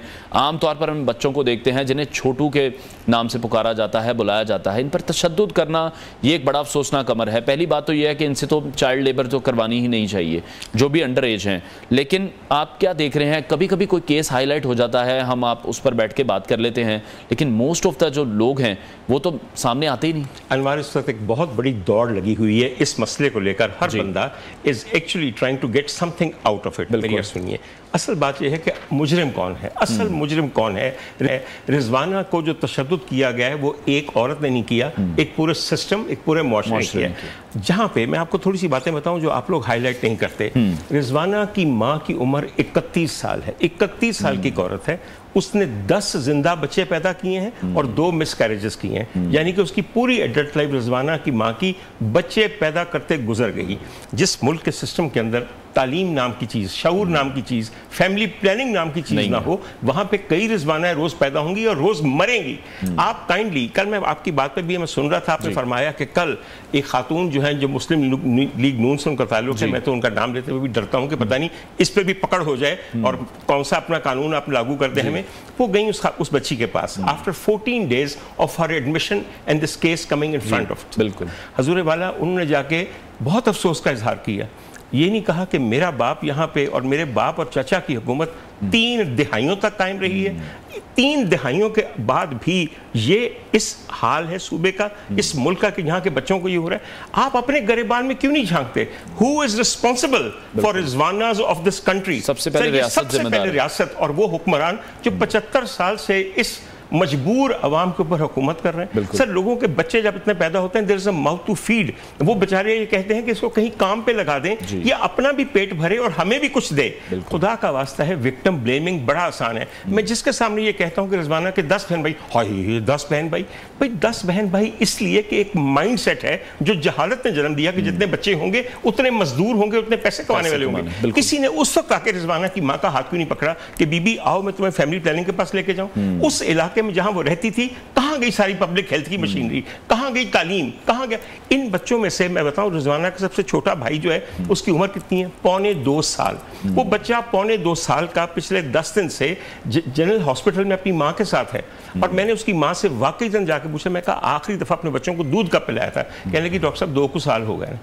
2 साल से जिस मुल्क के बच्चों को दूध ना मिले वहां सबसे पहले वाकईतन जो कहा जाता था कि पेट फाड़ के निकालेंगे, जिन्होंने पेट फाड़ना था उनके पेट फाड़ के ना उनके अंदर से निकालेंगे वो तमाम लूटी दौलत जो इन लोगों पे लगनी थी। वो तो हमें आजकल इशाइये देते नजर आ रहे हैं, सर खाने खिलाते नजर आ रहे हैं। कौन कौन सी सियासी रिश्वत नहीं है, कौन कौन सा गला नहीं घोंटा जा रहा। एक मैं बात छोटी सी आपको और बताऊं, मेरा गुस्सा बिल्कुल अपनी जगह है और मुझे यकीन कीजिए रोजाना खौफ दिलाया जाता है, रोजाना खौफ दिलाया जाता है कि डॉक्टर साहब ये ना कहिएगा, डॉक्टर साहब वो ना कहिएगा, आप सरकारी मुलाजमत है। To hell with all this. हजूर वाला ये मुहर्रम का महीना है, हम पता है मुहर्रम में क्या करते हैं? रिचुअल्स। आपने न्याज पकाई, क्या पकाया? पालक गोश्त पकाया, बिरयानी पकाई, क्या पकाई? हमारे यहाँ तो छोटा गोश्त पकाया, कोरमा पकाया। न्याजें खा खा के बेड़ा गर्क कर लिया अपना और काले दुपट्टे ओढ़ के हमारी खवातीन ने। असल जो रूह है इस वाकई की, इस महीने की, वो ये है कि यजीदियत के खिलाफ खड़े हो, मजलूम के साथ खड़े हो। है कोई ये करने के लिए तैयार हो? मुझे आप ये बताइए। सिर्फ न्याज, हलवे, मांडे ये रह गया है। हमने मजे से बपा की। आपने असल में क्या किया? मैं आपको कर्ज करूं, it is not easy coming to your studio here in the morning. मैं आपको सही बात बताऊं सर, मैं अपना काम छोड़ के उठ के यहाँ 10 मिनट के लिए आता हूँ। 10 मिनट के लिए पता क्यों आता हूँ? ताकि कल को मैं अपने अल्लाह के सामने खड़ा होकर ये कह सकूं कि मेरे मौला, मैंने अपनी हैसियत में जो थोड़ी बहुत तकलीफ उठा के बगैर किसी पैसे, बगैर किसी गर्ज के यहाँ के अनवार खाबर के सामने बैठ के इस अवाम को ये बताया कि हमारा असल मुजरिम इसमें वो जज की बीवी नहीं है, असल में रियासत है जिसने उस जज की बीवी को एनेबल किया कि यहाँ के बच्चों को कुत्तों से बदतर ट्रीट किया जाए, क्योंकि इनकी जिंदगी की कोई कीमत नहीं है, इन्हें जितना मर्जी मारा जाए। एक बात मैं और कहना चाहता हूं, डॉक्टर आपको कुछ बताऊं, आप रोज मेडिकल रिपोर्ट पढ़ते हैं। अच्छा, बड़ी मजे की रिपोर्ट है मेडिकल जो आप पढ़ते हैं। आजकल ये कहा जा रहा है, एक बहुत बड़ा तबका है आपके दोस्तों का जो ये कहना चाह रहे हैं कि जज की बीवी बेकसूर है। बिल्कुल। आप लोग एक जुमला पढ़ते हैं बार बार पहले दिन से, उसके सर के जख्मों के अंदर कीड़े पड़ चुके। मैं सिर्फ आपको बताऊं ये कीड़े क्या होते हैं? ये होती है मैगट इन्फेस्टेशन। एक जख्म इतना गंदा हो, उसको साफ ना किया गया हो कि घर की मक्खियां और कॉकरोचेस उसके अंदर बैठते रहें। जब मक्खियां वहां पे बैठती हैं तो अपने अंडे देती हैं उस जख्म के अंदर, वो अंडे वहां हैच कर जाते हैं, उनमें से मैगट्स निकलते हैं, छोटे छोटे लार्वा, और वो वहीं पे इंसानी जिस्म को खाना शुरू कर देते हैं। ये इंतहा है मैगट इन्फेस्टेशन। आप मेरी बात सुनिए, वो कहती है कि बच्ची ने वापस जाते हुए, मेरी बात सुनिए, जो एक स्टेटमेंट बहुत कही जा रही है कि बच्ची ने वापस जाते हुए डर के मारे अपना सर दीवार से दे मारा, मक्खियां आके बैठ गई, अंडे दे दिए, अंडे निकल गए, मैगट निकल आए, इन्फेस्टेशन शुरू हो गई। खुदा का वास्ता है, बेवकूफ आप यहां पे मीडिया को बना सकते हैं, क्योंकि मीडिया मेडिकल रिपोर्ट को नहीं देखता कि असल में क्या है। मैं आपको बताऊं, जब उस बच्ची को देखने गया था, मेरे दोस्त हैं डॉक्टर खालिद जो कि ऑर्थोपेडिक सर्जन है एलजीएस में, मैं पहले वहां काम करता था, इनसे मैंने खास तौर पे उन्होंने उसके स्केलेटल इंजरीज को देखा था। मैं सिर्फ आपको बताऊं, उस बच्ची की ये जो बाजू है, दोनों बाजू, उसकी अल्ना एक हड्डी होती है जो सबकुटेनियस होती है, स्किन के नीचे होती है। एक हड्डी 2 जगह से टूटी हुई है, एक हड्डी 3 जगह से टूटी हुई है। और इस इंजरी को हम पता है क्या कहते हैं? Night stick injury. गए जमानों के अंदर जब इंग्लैंड के अंदर पुलिस वाले किसी को पकड़ते थे तो वो एक स्टिक मारते थे, तो अपने आप को बचाने के लिए वो यूं करता था, तो यहां लगती थी, टूट जाती थी। इस बच्ची की हड्डियां अपना मुंह बचाते बचाते उस औरत के डंडों से, अगर उसने मारे हैं तो उसकी वजह से हड्डियां टूटी हुई हैं, and they are in various stages of healing and non healing. ये एक दिन की बात नहीं है। दूसरी बात एक आपको बताऊं, आप ही के प्रोग्राम में यहां बैठ के आपके एक दोस्त ने दावा किया, मैं उसका जवाब देना चाहता हूं। उसने कहा जज साहब को तो बताया गया था कि बच्ची 17 साल की है, ये 13 साल की अंडर एज नहीं है। जज साहब अकल के तो अंधे होंगे ही, और अल्लाह ताला करे कि उनकी आंखें इस दुनिया में अल्लाह खोले अगर उनका ये कसूर है। जज साहब रोज के तकरीबन 25 मुकदमे देखते हैं जिसमें कम से कम 250 बंदा पेश होता है। अगर जजों को ये अंदाजा नहीं है कि इस बच्ची की उम्र कितनी, इस बच्ची की उम्र कितनी, तो क्या आपकी है? और प्रॉपर डॉक्यूमेंटेशन नहीं देखेगी उनकी तरफ से, बिल्कुल। लेकिन डॉक्टर साहब अभी तो हम ये देख रहे हैं, एक बात मैं बता दूं, एक बड़ी मजे की बात, उनको बड़ा बरियल जमा किया जा रहा है। सर हमारे वफाकी दारुल हुकूमत के अंदर मिनिमम वेज 25,000 रुपए है। जब जज साहब ने कहा कि 10,000 रुपए मैं ये बच्ची रख रहा हूं, तो वो जो इंसाफ मांगने वाले हैं, जो अदल और कानून का अलम बुलंद करने वाले हैं, उनको पता नहीं था कि मेरे घर में क्या हो रहा है। बिल्कुल। मुझे यकीन नहीं आता जो तमाम स्टेटमेंट्स जज साहब से मंसूब की जा रही हैं। उन्होंने कहा जी हमें ज़बह कर दें। भाई आप बिल्कुल ज़बह ना हो, कोई आपको ज़बह नहीं करेगा। यहाँ कभी कोई जज जो है उसको हथकड़ी तक नहीं लगी। आप अपनी बेगम को तफ्तीश के लिए क्यों नहीं पेश करते? अपने आप को सफाई अपनी देने के लिए। हजूर वाला मुझ पे आप इल्जाम लगाएं कि मैंने आपके साथ ये किया, मैं कहूं अभी इसी वक्त ये हालत इल्जाम खत्म करें, मेरी इन्वेस्टिगेशन करें, बिल्कुल मेरी तफ्तीश करें, फिर मुझे बताएं कि मुझ पर जुर्म साबित है या मैं बरी होता हूं। डॉक्टर साहब बिल्कुल जो पॉइंट आप रेज कर रहे हैं मैं भी उसी तरफ आना चाह रहा था। जिस तरह से आप ये कह रहे हैं कि जज साहब हैं, या अगर मैं वकीलों की बात करूं, डॉक्टरों की बात करूं, सहाफ़ियों की बात करूं, आपको लगता है हमने छोटे छोटे कार्टर्स बना लिए कि जैसे ही हम लोग भी अगर कोई गलती करते हैं तो हमारी जो सोसाइटी है, या सहाफ़ी हैं, या डॉक्टर्स हैं, वकील हैं, या जज हैं, जो कम्युनिटी है, तो वो हमारे साथ खड़ी हो जाती है, तो फिर हम तो बरी ज़िम्मा होते हैं, हम बच जाते हैं हर चीज़ से। बिल्कुल सही फरमाते हैं, लेकिन मैं एक बात बताऊं, जनरलाइज नहीं करते इस बात को। उसकी वजह मैं ये बताऊं सर, जिस दिन से ये केस शुरू है ना, पुलिस बैशिंग बहुत हो रही है, बहुत ज्यादा, कि ये पुलिस तो इस काबिल ही नहीं है, ये तो तले चाटती है, ये तो एक मैं बताऊं, जुमला बार बार कहा जाता है, इस मुल्क के अंदर कोई जुर्म नहीं होता जब तक पुलिस उसमें शरीक मुजरिम ना हो। मैं बिल्कुल यह कहता हूं, इस जुमले में ऐड कीजिए और डॉक्टर उमर आदिल का जुमला याद रखिए, इस मुल्क में कोई जुल्म, कोई जुर्म नहीं हो सकता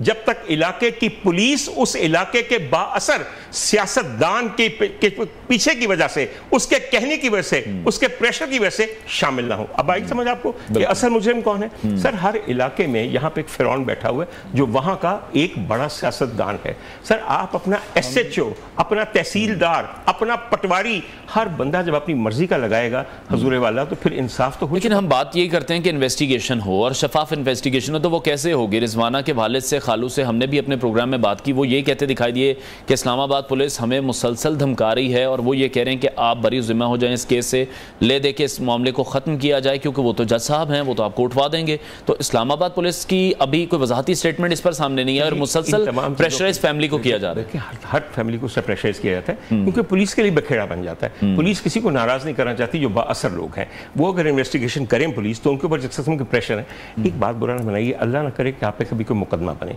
सर मैं जो आपके सामने बैठा हूँ, कितने सालों से कई मुकदमे झेल रहा हूँ, जिसमें ऐसे ऐसे मुकदमे हैं कि मैं सोच नहीं सकता कि मैं कभी वो जुर्म कर सकता हूँ जिसके मुझ पर इल्ज़ाम है। और खुदा का शुक्र है हर जगह मैं सर इस पुलिस के साथ बैठ के, इस पुलिस ने मेरी तफ्तीश भी की हुई है। हजूर वाला 40,000 रुपए तनख्वाह का एक खुरक खादा SHO बैठ के आपकी किसी पुराने थाने के अंदर बैठ के तफ्तीश कर रहा होता है। यकीन करें, मैं उसको सलाम करता हूँ, उसके पास कुछ नहीं होता, वो बेचारा पढ़ा भी नहीं होता, उसको उर्दू पूरी लिखनी नहीं आती, फिर भी वो आपसे सवाल करके तफ्तीश करता है। सर ये है हमारा इन्वेस्टिगेटिव सिस्टम। मैं आपको अर्ज करूँ, आप उन पर क्या इल्ज़ाम देंगे? क्या इल्ज़ाम देंगे? आपने कभी सोचा है कि इन्वेस्टिगेशन टेक्निक्स दुनिया में क्या है, किस तरह इन्वेस्टिगेट किया जाता है? आप अपना मुझे एक थाना बता दें जहां पे जाके एक बंदे को पता हो इंटेरोगेशन टेक्निक्स दुनिया में क्या है। एक बात। दूसरी बात यह है कि पुलिस प्रेशराइज कर रही है। सर कर रही है क्योंकि पुलिस को भी कोई प्रेशराइज कर रहा है। सर पुलिस ऑटोनोमस बॉडी नहीं है। मैं यहां सर पुलिस का साथ देने के लिए नहीं आया। मैं एक बात बताऊं, जब तक आपका जाती तजुर्बा ना हो आप बोलिए ना। सर मैं बहुत सारे मुकदमों में अब पुलिस के साथ डील कर चुका हूं अपने सिलसिले में, और मेरे मुकदमे गुजरांवाला के इलाके में, किला दीदार सिंह के गांव है जहां का मैं ताल्लुक मेरा। सर मैं सलाम करता हूं गुजरांवाला के RPOs को, गुजरांवाला के CPOs को और उन तमाम पुलिस एहलकारों को जो कि गुजरांवाले में और किला दीदार सिंह में काम करते हैं। मैंने ये देखा है कि 80% लोग उनमें से सही हैं और वो काम सही करना चाहते हैं, मगर सर उनके ऊपर भी गजब के प्रेशर। सिस्टम कहीं ना कहीं बार बार एक बात बताता हूं, सिस्टम नहीं सर, इस मुल्क के जिम्मेदार इस मुल्क के हुक्मरान हैं, इस मुल्क का अशराफिया है, इस मुल्क का इस्टेब्लिशमेंट है। सर जब तक वो नहीं चाहेंगे क्या कोई चीज कभी खत्म होगी? बिल्कुल आपने बिल्कुल सही कहा सर। कल कल को अगर आपके खिलाफ कोई चीज हो ना, तो एज अ होस्ट और as a colleague I would like to defend you like anything, defend you but not exonerate you if you have done something wrong. एक बात मैं छोटी सी और बताना चाहता हूँ। देखिए मरियम नवाज साहिबा कल जब गई हैं, मुझे उनका सवाल नहीं समझ आया। एक बच्ची है ICU में पड़ी हुई है, जगह जगह पट्टियां बंधी हुई हैं, नाक की सांस में नाली लगी हुई है। वो कह रही हैं बेटा तुम्हें मार पड़ी तुमने बताया क्यों नहीं? ये तो बताना चाहिए तुम्हें मार। बीबी मरियम, खुदा का वास्ता है, जिस बच्ची को 13 साल की उम्र पे 7 महीने से रोजाना डंडे पड़े और उसके अंगूठों के नाखून खींचे जाएं और उसके सर फटा हो, कीड़े पड़े हो, वो किसको कहती? आप अपना मोबाइल नंबर दीजिए ना, यहाँ के सारे बच्चे आपको फोन करेंगे जब उनको मार पड़ेगी, फिर मजा आए ना, पता चले कि हाँ यहाँ पे फोन करें, यहाँ बात करें। और फोन कौन सा, इन बच्चों के पास कौन सा एक्सेस है जिनको आप ये मशवरा देके आई हैं कि बेटे कभी नहीं ऐसे नहीं करते, आप उनको बताइए। अरे हम पिट पिट के मर गए हैं। और बुरा न मानेगा मेरी बात का, मैं इसी फोरम पे एक बात कहूं, एक बेड पे आईसीयू पे रिजवाना पड़ी हुई है, कटी फटी मरी हुई, मौत और जिंदगी की कश्मकश में मुब्तला। सर उसी के साथ जब मैं वहां पे जाता हूं, मुझे दूसरे बेड पे पता है क्या नजर आता है? आईने पाकिस्तान फटा हुआ, नुचा हुआ, लुटा हुआ, तबाह हुआ, बर्बाद हुआ और गैंग रेप हुआ। सर आज आपका आइन जो 25 करोड़ अवाम के हकूक का एक मुहाफिज है, उसका हाल देखें क्या है। आप एक बच्ची की बातें कर रहे हैं। डॉक्टर साहब अभी हम डेली अपने शो में इस इशू पर बात कर रहे हैं और डेली हम जैसे अब आपको बुलाया है, हम अपने कॉरेस्पॉन्डेंट से भी बात करते हैं, माहिर कानून को भी हमने बुलाया, हमने जो सोशल वर्क कर रही हैं उनको भी बुलाया, लेकिन हम ये देख रहे हैं कि जो मुख्तलिफ एनजीओज हैं। एक बात बता दूं आपको, हम आज डॉक्टर को आपने पहली दफा बुलाया, जी जी, अभी तक आपने किसी डॉक्टर को नहीं बुलाया जो ये बता सके कि असल में मेडिकल रिपोर्ट आपको बताएगी कि इंजरीज कब लगी और क्यों लगी। हॉस्पिटल के जो प्रिंसिपल थे अल फरीद जफर साहब, उनसे बात भी की थी अपने शो में और उनसे कंफर्म किया था, और मैं ये कोशिश कर रहा था कि वो ये बात जरूर बताएं कि ये तशद्दुद के निशान है या किसी एक्सीडेंट के, लेकिन आई थिंक वो अपने ओहदे की वजह से वो यही कहते हैं, मैं दिखाई दिए कि 5-6 महीने पहले के ये जख्म जरूर हैं, इसमें कीड़े पड़े हैं, लेकिन वो ये बताते हुए हिचकिचाते हुए दिखाई दे रहे थे कि ये तशद्दुद किया गया है या ये कोई हादसा है। छोटी सी बात आपको बताऊं, कितनी उम्दा आपने बात की है। जहां तक डॉक्टर अल फरीद उल जफर का ताल्लुक है, वो एक बड़े भले आदमी हैं, वो गायनेकोलॉजिस्ट हैं, मेरी बात समझे, गायनेकोलॉजिस्ट हैं, और वो वहां पे प्रिंसिपल लगे हुए हैं। और देखिए हमारे यहाँ वीसी हो या प्रिंसिपल हो, वो हैंड पिक्ड होता है और आपके सूबे की अशराफिया की रजा और खुशनुदी के बगैर वहां पे 1 सेकंड नहीं गुजार सकता, 1 सेकंड नहीं। सो तो ये मजबूर लोग हैं, डॉक्टर फरीद को माफ कर दीजिए। If he has to remain the principal, he has to behave himself which he is behaving, but at the same time I have to say something about him as the head of the institution over there. I don't work under him, but I have to be honest about it. उन्होंने उस बच्ची के इलाज में कोई कसर नहीं आने दी जो उनको क्रेडिट जाता है, और he is a very respectable man otherwise, लेकिन अपनी मजबूरियां हैं। सर हर बंदा डॉक्टर उमर आदिल नहीं होता जो इन लोगों की वजह से चुप कर जाए। मैं जो आप बात करें बड़ी सी बात है, आपने जो बात फरमाई है कि वो कह रहे हैं कि ये और वो हिचकिचा रहे हैं, हिचकिचाना चाहिए। हजूर वाला इसमें ऑर्थोपेडिक सर्जन को सामने आना चाहिए कि बच्ची की हड्डियां टूटी हुई हैं, ये हड्डियां टूटती कैसे हैं, ये जुड़ क्यों नहीं रही। और मेरी बात सुनिए, बच्ची की कमर के पीछे एक जख्म है जो कि जला हुआ है, इन्फेक्टेड, इसमें सेप्टिसिमिया हो गया, कौन बच्चा है। लेकिन डॉक्टर साहब एक और बड़ा अहम मौजू है, एक बड़ा अहम पॉइंट है जो मैं आपसे डिस्कस करना चाहूंगा। वक्त की भी हमारे पास कमी है, क्योंकि हम ये देखते हैं कि जब भी कोई इस तरह का वाकया पेश आता है, हम सोशल मीडिया पर भी देखते हैं बहुत से ट्रेंड्स बनाए जाते हैं। अगर मैं स्पेसिफिकली बात करूं पीटीआई की, तो वो इन ट्रेंड चलाने में बहुत ज्यादा मास्टर है, जो कि अभी तक ये नहीं हो सका। इसी तरह जो हमारी एनजीओज हैं या हम औरत मार्च की बात करते हैं, इस तरह की जो तंजीमें हैं, वो हमें इस मामले में बिल्कुल भी वोकल नहीं नजर आ रही। किसी ने आके कोई मोमबत्ती नहीं जलाई, कोई फूल देने नहीं आया, किसी ने लिबर्टी चौक इस बार ब्लॉक नहीं किया, जो छोटी छोटी बातों पर सड़कों पर आ जाते हैं। ये एक बहुत बड़ा इशू है।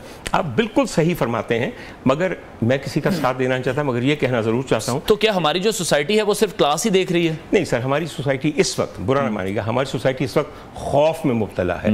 ये खौफ अल्लाह की तरफ से आजमाइश के तौर पे नहीं आया, ये खौफ हमारे यहाँ पे इस वक्त क्रिएट किया गया है। आपके ख्याल में, आप यहाँ पे रोजाना न्यूज पढ़ते हैं, मैं सोच रहा था कभी जो हेडलाइंस आप जो पढ़ रहे थे, उसको पढ़ते वक्त आपके अंदर, पेट के अंदर तेजाब का क्यों नहीं एक तूफान उठा जो आपके दिमाग तक नहीं गया। खुदा की कसम, मैं तो यहाँ सुन रहा था वो खबरें, जिस किस्म के फैसले हो रहे हैं, जिस किस्म का जुडिशियल प्रेशर डाला जा रहा है, जो ऑब्जेक्टिव अचीव करना चाह रहे हैं 9 अगस्त से पहले, आपको ये पढ़ के ये लगता है कि हमें से कोई इस वक्त हिम्मत कर सकता है? आपने मेरे हकूक बोलने के, डिफर करने के, अपना इजहार राय का इस तरह क्रश किया है कि मैं बता नहीं सकता। आप मोमबत्ती वालों को कह रहे हैं, हजूर वाला आपकी सेनेट इवाने बाला बैठी हुई है, आपकी सो कॉल्ड पार्लियामेंट बैठी हुई है जिसका कोई कानूनी जवाज है ही नहीं है, और वो बैठ के एक दिन के अंदर 53 बिल पास नहीं करवा रहे, धक्का दे रहे हैं उसको। कोई है जो आवाज उठाए कि इस मुल्क की मुकन्नना किस किस्म के कानून बना रही है, और ये कानून जब हम पे लागू होंगे तो हम किस हुकूमत खाने में जाके मरेंगे? खुदा देखिए हम तो अपने शो में, मैंने अभी जिस तरह से बात की, जिस तरह से वज़ीर आज़म ने इशाइया दिया, हमने भी उस पर तनकीद की है, मीडिया उस पर रिपोर्ट कर रहा है कि जो वज़ीर आज़म साहब इशाइया दे रहे हैं कैसे मुल्क में, जहां हम बातें ये कर रहे हैं कि मुल्क डिफ़ॉल्ट की तरफ जा रहा है। एक लास्ट सिर्फ मैं आपसे कमेंट चाहूँगा कि रिजवाना को जब वापस किया गया, उसकी वालदा को, तो मुबैना तौर पर तो अभी रिजवाना की वालदा की ये स्टेटमेंट सामने आई है कि जो जज साहब की बेगम साहबा, उन्होंने कहा कि ये अपना गंद वापस लो। ये किस तरह की जहनीत है? ये सर बार बार उस शमी बीबी ने कहा है कि अपना कूड़ा करकट वापस ले जाओ से, और गाड़ी में से धक्का दे दिया गया। मैं एक अर्ज करूं, ये इस किस्म की स्टेटमेंट है कि जैसा एक गरीब मुल्क के मजबूर लोगों के बेशुमार बच्चों को कूड़ा करकट के अलावा कुछ समझा नहीं जाता। आप यकीन करें, आज अगर रिजवाना का केस, सर ये जो सोशल मीडिया है ना, ये दो धारी तलवार है। अगर ये ना चले दो धार, तो एक धार से वाकई ये हमें बताती है कि ये वाकया हो रहा है, और दूसरी धार से ये अपना पेट भरती है। मैंने अपने व्लॉग में भी ये कहा था कि हर बंदे ने एक माइक उठाया होता है, एक यूट्यूब उसके चैनल होता है, उसमें क्या हुआ फिर ये बताओ। उस औरत को, शमी बीबी को 1000 दफा दिन में ये पूछा जाता है फिर तुम्हारी बेटी को कितना मारा गया। बिल्कुल। अब शुक्र है कि उस अस्पताल में इस चीज पर पाबंदी लगा दी गई है। मैं आखिर में एक बात कहना चाहता हूं, मुझे पता है कि वक्त की बहुत कमी है, जब एंकर बेचैन हो जाता है, मुझे समझ आती है उसको IFB में चीजें बोल रही होती है। सिर्फ ये कहना चाहता हूं, आप लोग रिजवाना के मुतालिक सोच रहे हैं, बड़ी अच्छी बात है। ये भी सोचिए कि रिजवाना के 10 बहन भाई हैं, उसकी माँ है, बाप है, दादी है, खाला का बेटा है।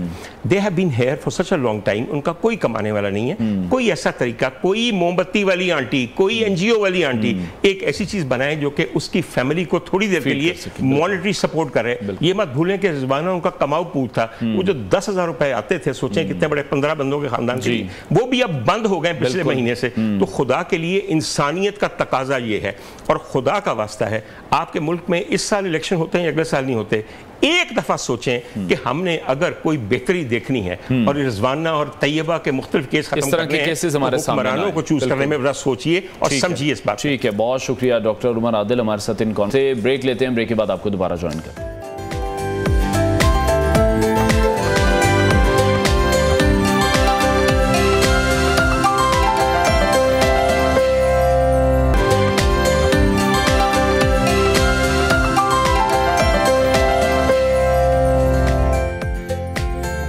वेलकम बैक नाजरीन। आजकल हम जो बातें सुन रहे हैं वो यही हैं कि तुम कहाँ के लिए अप्लाई कर रहे हो, यूरोप जा रहे हो या फिर अमेरिका जाने का मूड है, वीज़ा कहाँ का है, जल्दी लग जाएगा। तो ये बातें जो हैं ये हम देख रहे हैं कि आजकल पाकिस्तान का हर नौजवान ही हमें करता दिखाई दे रहा है। नौजवानों की एक बहुत बड़ी तादाद है जिन्हें किसी भी मुल्क की तरक्की और रोशन मुस्तकबिल का ज़ामिन समझा जाता है।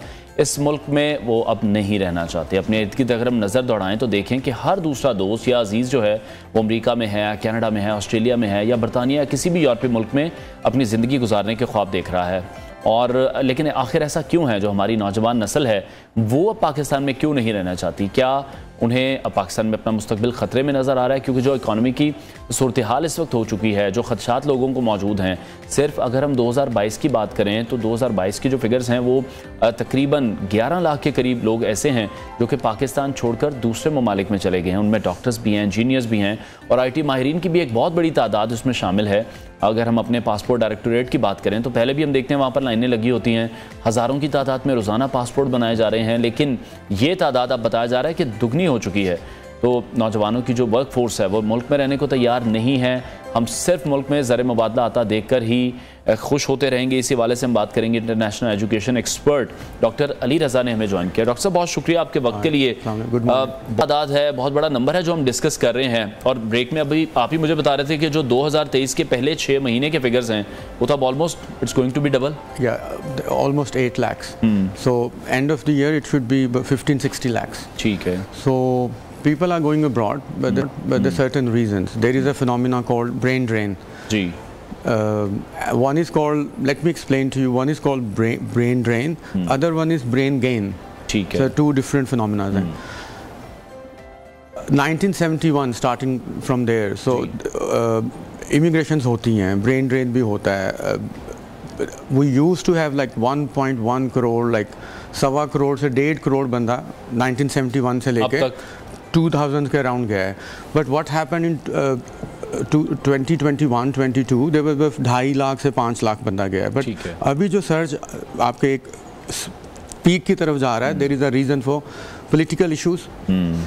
safety issues, law and order issues, and from last 10 years, your business cycle for the economy, it's going down. जी. So people are used to expect कि शायद ऊपर आए, मगर ऊपर नहीं आया, और next 5 years तक भी नहीं आएगा. If you have studied business, you know business very well.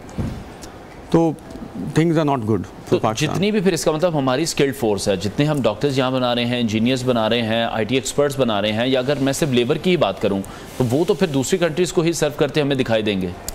It depends. Like पहले कोई 30-40 साल पहले we used to send low skilled people abroad, especially for Middle East. मगर अभी क्या हो रहा है कि I'll just explain. I'm from UK. I live in London. Like हमारा we used to be a part of Schengen, Europe. ठीक है, वो 28 countries. Brexit वाले मामले के बाद. Brexit. ठीक है. Fine. And we are looking for highly skilled workers.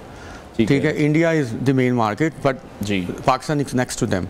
So अभी जो इन figures में से हमने figures discuss किए हैं, जो 8 लाख अभी गया है 6 months में, 1 lakh is highly skilled.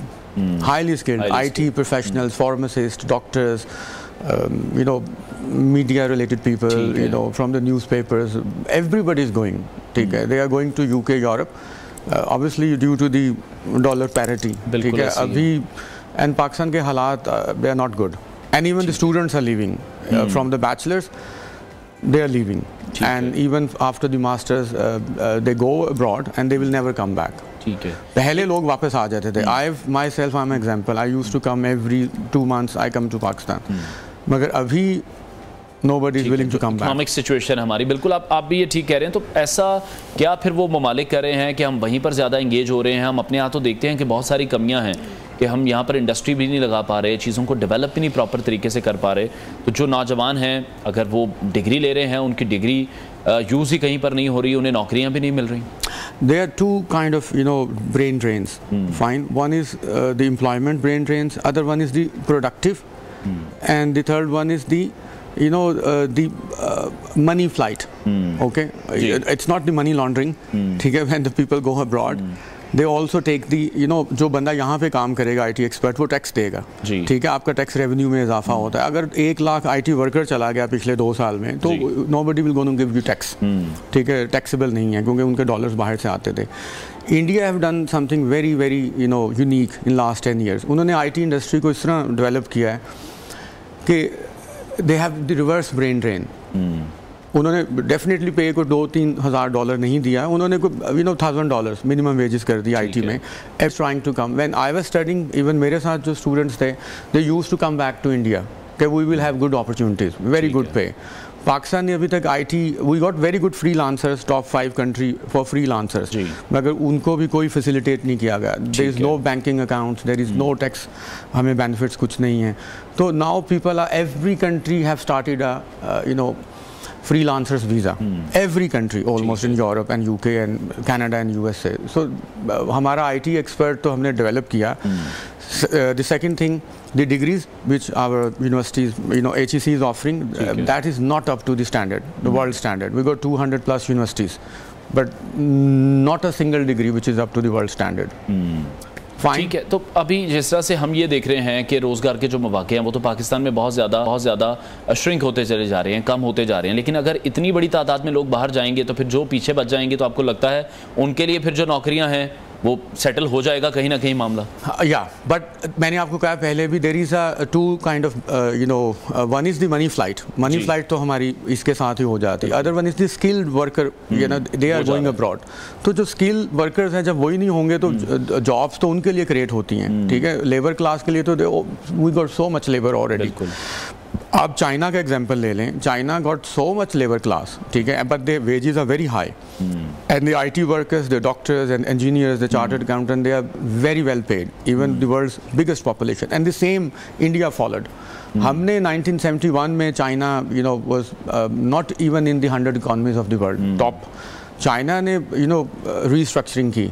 Look at China, world's biggest population, but उन्होंने स्किल डेवलप किया अपने बंदों को. The same happened with Germany. After world war 2 Germany was destroyed, nothing in the Germany, but Germany build on the ruins of the things. And see, world's biggest economy, engineering based economy. मैंने I was on another show, so I was saying they have collaborated with the universities with the technical based education. ठीक है. हमारा problem यही है, we don't have any technical. अगर हम example एक लें, इंडिया की एग्जांपल, एक वक्त था जब हिंदुस्तान बहुत अमीर था, और फिर एक वक्त ऐसा भी आया जब हमने देखा कि वहाँ पर जो गुर्बत है वो भी बहुत ज़्यादा पीपर हमें दिखाई दे रही थी। तो तब भी इंडियंस ने उस तरह से शायद बाहर का रुख नहीं किया जिस तरह से अब पाकिस्तानी नंबर्स हम सुन रहे हैं। Okay, you know one reason, immigration reason, Indians have not allowed dual nationality. India में you just are allowed one passport, we call that NRIs, non-resident Indians. Pakistan is, we are lucky, and in case we are very unlucky also, because हमें dual nationality allowed है. I am a British citizen also, so I've got the Pakistani passport also, so British passport. So इस वजह से people, you know, are reluctant to come back to Pakistan. आज हम dual nationality अगर हम pull out कर लें तो शायद वापस तो कोई नहीं आएगा, मगर नेक्स्ट जाने वाले सोचेंगे जरा कि you know what will be our status, so this is the reason. ठीक है, बहुत शुक्रिया। International education expert doctor Ali सतिन कॉन्वर्सेशन थे। ब्रेक लेते हैं नाज़रीन, ब्रेक के बाद आपको दोबारा ज्वाइन करेंगे।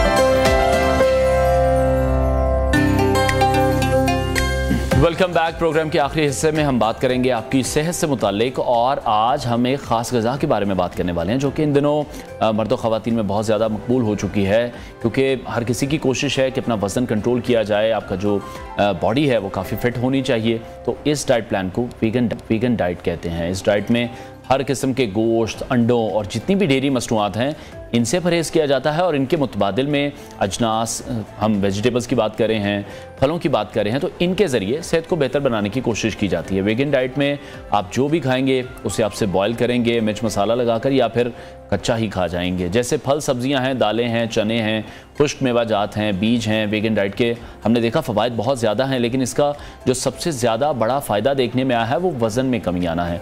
वेगन डाइट करने वाली ख़वातीन का वज़न ये डाइट ना करने वाली ख़वातीन के मुकाबले में कम होता है, लेकिन हाल ही में इस ग़िज़ा पर अमल करने वाली रूसी खातून की मौत भी हुई है, जो कि गुज़श्ता कई सालों से सिर्फ वेगन डाइट ही ले रही थी। तो इसी पर हम बात करेंगे। माहिर ग़िज़ाइयत ज़ोहा सोहेल ने हमें स्टूडियोज़ में ज्वाइन किया। ज़ोहा, बहुत शुक्रिया आपके वक्त के लिए। वेगन डाइट में हम देख रहे हैं कि बाज़ारी अच्छी चीज़ें ही हैं कि अगर हम वेजिटेबल्स खा रहे हैं, हम फ्रूट्स खा रहे हैं, हम ड्राई फ्रूट्स ले रहे हैं, क्योंकि उसमें कोई ऑयल नहीं है। जैसा कि हमारे माशरे में हम देखते हैं कि तरी वाला खाना तो बहुत ज़्यादा ज़रूरी होता है। तो वेगन डाइट अगर आप मुसलसल लेते रहते हैं वो आपके लिए ठीक है या फिर नहीं ठीक? अच्छा अनवर, सबसे पहली बात ये कि कोई भी स्पेसिफिक डाइट हमारे लिए तब तक ठीक है अगर हम उसको सही मकसद के लिए इस्तेमाल कर रहे हैं। हम सबके लिए हर डाइट जो है वो फ़ायदेमंद नहीं है, लेकिन बैलेंस डाइट एक ऐसी डाइट है जो हर इंसान के लिए फ़ायदेमंद है। हर इंसान की बॉडी केमिस्ट्री दूसरे से फ़र्क है, ठीक है। तो उसके लिए बेहतर ये कि वो बैलेंस डाइट के ऊपर फोकस करे। अब आजकल बहुत सारे डाइट्स वेट लॉस के लिए लोग फॉलो कर रहे हैं, जिसमें कीटो है, वेगन डाइट है, हमारे पास मेडिटेरेनियन डाइट है। सो इन डाइट्स को अगर आप लोग वेट लॉस के पर्सपेक्टिव से इस्तेमाल कर रहे हैं ना, तो ये आपके लिए नुकसानदेह होंगी। ठीक है। अगर आप इनको वेट लॉस के अलावा इनका सही इस्तेमाल करते हैं, सही जरूरत के तहत इस्तेमाल करते हैं, तो आपके लिए फायदेमंद होंगी। अब वेगन डाइट में आपने देखा है हमारे पास प्रोटीन से जो अच्छी चीजें हैं वो इसमें मौजूद नहीं है। इसमें दूध मौजूद नहीं है, इसमें अंडे मौजूद नहीं है, इसमें गोश्त मौजूद नहीं है। अब हमारी बॉडी को इन तीनों चीजों की बेहद जरूरत है, ठीक है। आपने देखा होगा हमारी बॉडी का हर सेल जो है वो प्रोटीन से बना हुआ है। आपकी सर्जरी होती है, आपको कोई इन्फेक्शन होती है, डॉक्टर सबसे पहले क्या कहते हैं कि आपने प्रोटीन गोश्त का इस्तेमाल ज्यादा करना है। वो क्यों करना है? क्योंकि ऑब्वियसली जख्म भरना है, इन्फेक्शन अगर आ गई तो उसको से दूर करना है। तो अगर आपके बॉडी में प्रोटीन ही नहीं होंगे तो आप समझें कि आप अपनी जिंदगी को खुद ही कम करते जा रहे हैं। ठीक है। जिस तरह से आप बॉडी टाइप की बात कर रही हैं, तो आम इंसान के लिए तो जज करना या गेस करना बहुत ज्यादा फिर मुश्किल है कि उसके बॉडी टाइप के हिसाब से कौन सी डाइट उसको लेनी चाहिए। तो which is the best way? आपको फिर किसी की कंसल्टेशन ही लेनी चाहिए इसलिए। ठीक है। अच्छा, इसमें ऐसे कि हम सबको वैसे अपनी बॉडी का थोड़ा बहुत अंदाजा होता है, कोई चीज थोड़ी सी ऊपर नीचे होती है, बॉडी उसका सिम्टम देती है। किसी का फॉर एग्जांपल कभी पेट खराब हो जाता है, कभी ब्लड प्रेशर बढ़ जाता है, कभी शुगर कम हो जाती है, तो बॉडी कहीं ना कहीं सिग्नल देती है जब हम कोई खराब हैबिट ऑप्ट करते हैं। लेकिन बेहतरीन तरीका यही है कि आप अपने जो न्यूट्रिशनिस्ट है, डाइटिशियन है, उनसे कंसल्टेशन लें और उसके बाद देखें कि वो आपको क्या सजेस्ट करते हैं, क्या रिकमेंड करते हैं। सेल्फ मेडिकेशन हमेशा से ही बुरी मानी गई है। इस तरह से खुद को सेल्फ डाइट प्लान दे देना भी आपके लिए नुकसानदेह है। हम यहाँ क्या करते हैं कि अगर एक बंदे एक चीज चीज फॉलो कर रहे हैं, एक बंदे के लिए वेगन डाइट बहुत अच्छी जा रही है, लेकिन हमारे लिए हो सकता है वो अच्छी ना हो, दूसरों को भी वही बात बताता है और दूसरे भी उसी पर चल पड़ते हैं। ये एक ट्रेंड बड़ा खराब है। जिस तरह से अब कीटो डाइट हमने देखा, कीटो डाइट के फिर नुकसान भी सामने आने शुरू हो गए, लोगों ने बताया भी जिनका अपना एक्सपीरियंस था कि जब उन्होंने कीटो डाइट छोड़ी तो फिर उन्हें किन मुश्किलों का सामना करना पड़ा। तो यही बात है कि हम लोग पहले से ही अपने आप को सही ट्रैक पे रखें, क्योंकि जब मुश्किल आती है ना तो अपने साथ बहुत बड़े बड़े मसाइल भी लेकर आ जाती है कि जिनको रिवर्स करना मुश्किल हो जाता है। ठीक है, सो एकदम से खुद ही से किसी चीज को अपना करें, राइट पर्सन के सिलेक्शन के बाद अपनी जो प्लानिंग है, डाइट प्लानिंग है, उसको अपनी लाइफ के अंदर लेकर। ठीक है, अच्छा वेगन डाइट की जब हम बात कर रहे हैं तो एक बड़ा अफसोसनाक इंसिडेंट भी हुआ है रूसी खातून के साथ, जो कि बहुत से सालों से इसी रूटीन पर थी और वो लोगों को भी इसीलिए, मतलब उनकी हमने वीडियोस भी देखी कि वो ट्रेंड्स पर रहती थी, तो बड़ी पॉपुलर थी इस हवाले से। तो जब उनकी डेथ हुई है तो फिर बहुत सवालिया निशान है कि सिर्फ वेगन डाइट जो एक लंबे अरसे के लिए, फिर क्या वो नहीं ठीक थी? बिल्कुल वो नहीं ठीक थी, क्योंकि जैसे मैंने बात की कि आपके लिए बैलेंस डाइट सबसे इंपॉर्टेंट है, जिसमें आपके बेसिक 5 फूड ग्रुप्स हैं जो हमने पूरे दिन में लेने ही लेने होते हैं। सबसे पहले सीरियल्स का ग्रुप है जिसमें आपके रोटी चावल आ जाते हैं, और पाकिस्तान का स्टेपल भी यही है कि जिसमें आपके रोटी चावल लाजमी खाने ही खाने हैं। इसके साथ साथ फल और सब्जियों का छोटा पोर्शन है, यानी कि दिन में 2 फल 2 सब्जियां अगर आप खाते हैं आपके लिए परफेक्ट है, लेकिन पूरा दिन फल सब्जियां खा रहे हैं वो परफेक्ट नहीं है। ठीक है, क्योंकि लोगों की कोशिश आजकल यही कोशिश है कि अगर फ्रूट का बाउल है तो वो बहुत बड़ा हो, लोग अपने मील स्किप कर देते हैं। तो मील स्किप करना, मील का रिप्लेसमेंट जो है वो किसी भी सूरत फ्रूट नहीं हो सकता या सैलेड नहीं हो सकता। बिल्कुल नहीं हो सकता। जैसे मैंने बताया हमारा स्टेपल क्या है, हमारा मेन क्या होना चाहिए जो मील है जिसमें रोटी चावल लाजमी है। आपके फल सब्जियां जो वो साइड डिश के अंदर आ जाती हैं। अगर आप साइड डिश नहीं भी लेते तो आपकी बॉडी को नुकसान नहीं है, लेकिन अगर आप मेन चीज नहीं ले रहे तो आपकी बॉडी को नुकसान है। अगर आप रोटी चावल स्किप कर रहे हैं, आप उसकी जगह सिर्फ सुबह उठ के एक सेब खा लेते हैं या एक आड़ू खा लेते हैं, तो आपके लिए सफिशिएंट नहीं है। आप पूरा दिन नहीं कर सकते। आपको सुबह नाश्ते में एक अंडा, उसके साथ में कोई भी रोटी चपाती ब्रेड आपके लिए लाजमी है। अब मेरे बहुत से पेशेंट्स हैं वो कहते हैं हम नाश्ता करते हैं। अब मैं टाइम पूछती हूँ टाइम कितने बजे का होता है? 12 से 2 बजे का टाइम, नाश्ते का टाइम, लंच का टाइम, जो कि लंच या ब्रंच का टाइम बन रहा होता है। अब यहाँ पर उनको फौरन से गाइडेंस देनी पड़ती है कि अगर आप नाश्ता कर भी रहे हैं तो आपने उसका टाइम ठीक करना है। अगर आपका टाइम खराब है, आपकी सिलेक्शन खराब है, तो आप समझ जाएं कि आप खुद ही से ही अपनी हेल्थ को इतना डिटोरिएट कर रहे हैं कि आप वक्त से पहले ही मुश्किलात का सामना करना पड़ेगा। ठीक है, अच्छा ज़ोहा, एक हम ये देखते हैं कि मॉडरेशन नहीं है हमारे यहाँ। अगर हम ड्राई फ्रूट भी खा रहे हैं, कोई अच्छी चीज़ भी खा रहे हैं, उसका अगर फायदा भी ले रहे हैं, तो ड्राई फ्रूट तो कहते हैं सिर्फ एक मुट्ठी भर खाना चाहिए, लेकिन हम बाउल भर ड्राई फ्रूट खाते हैं। अगर हम सर्दियों में जब ड्राई फ्रूट के हम देखते हैं कि बहुत ज़्यादा इस्तेमाल बढ़ जाता है, ये भी कॉन्सेप्ट शायद बड़ा गलत है कि ड्राई फ्रूट सिर्फ सर्दियों में ही खाना चाहिए। ये कंसेप्ट गलत है। आपको हर चीज़ मॉडरेशन में रख के खानी है। मैं इसका खुद एक एग्जांपल दे देती हूँ कि मैंने एक दफ़ा गर्मी के मौसम में बहुत ज़्यादा ड्राई फ्रूट कंज्यूम कर लिया और उससे मुझे खुद के ऊपर बहुत नेगेटिव इम्पैक्ट्स नजर आए, क्योंकि ऑब्वियसली मैंने मॉडरेशन में नहीं कंज्यूम किया था, मैंने वो हाई क्वान्टिटीज़ में कंज्यूम कर लिया था। सो नंबर 1 मॉडरेशन पूरे साल में इंपॉर्टेंट है। किसी भी सीजन में उसकी रिक्वायरमेंट बेशक बढ़ जाती है, लेकिन उसके अंदर भी बताया जाता है कि अगर इस सीजन में आपने ज़्यादा खाना तो इस हद से आगे नहीं बढ़ना।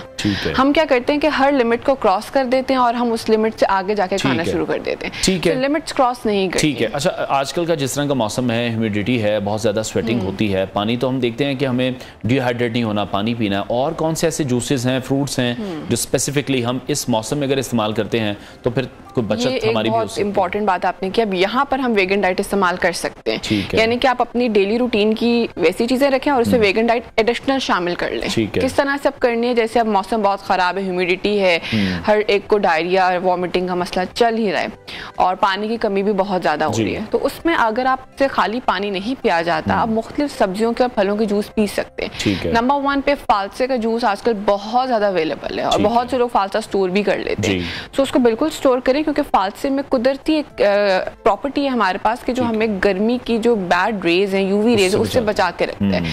नंबर 1 उससे बचाते हैं। उसके साथ साथ उसमें ऐसे न्यूट्रिएंट्स हैं जो बॉडी में इलेक्ट्रोलाइट्स को खराब नहीं होने देते, आपके अंदर पानी की कमी नहीं होने देते।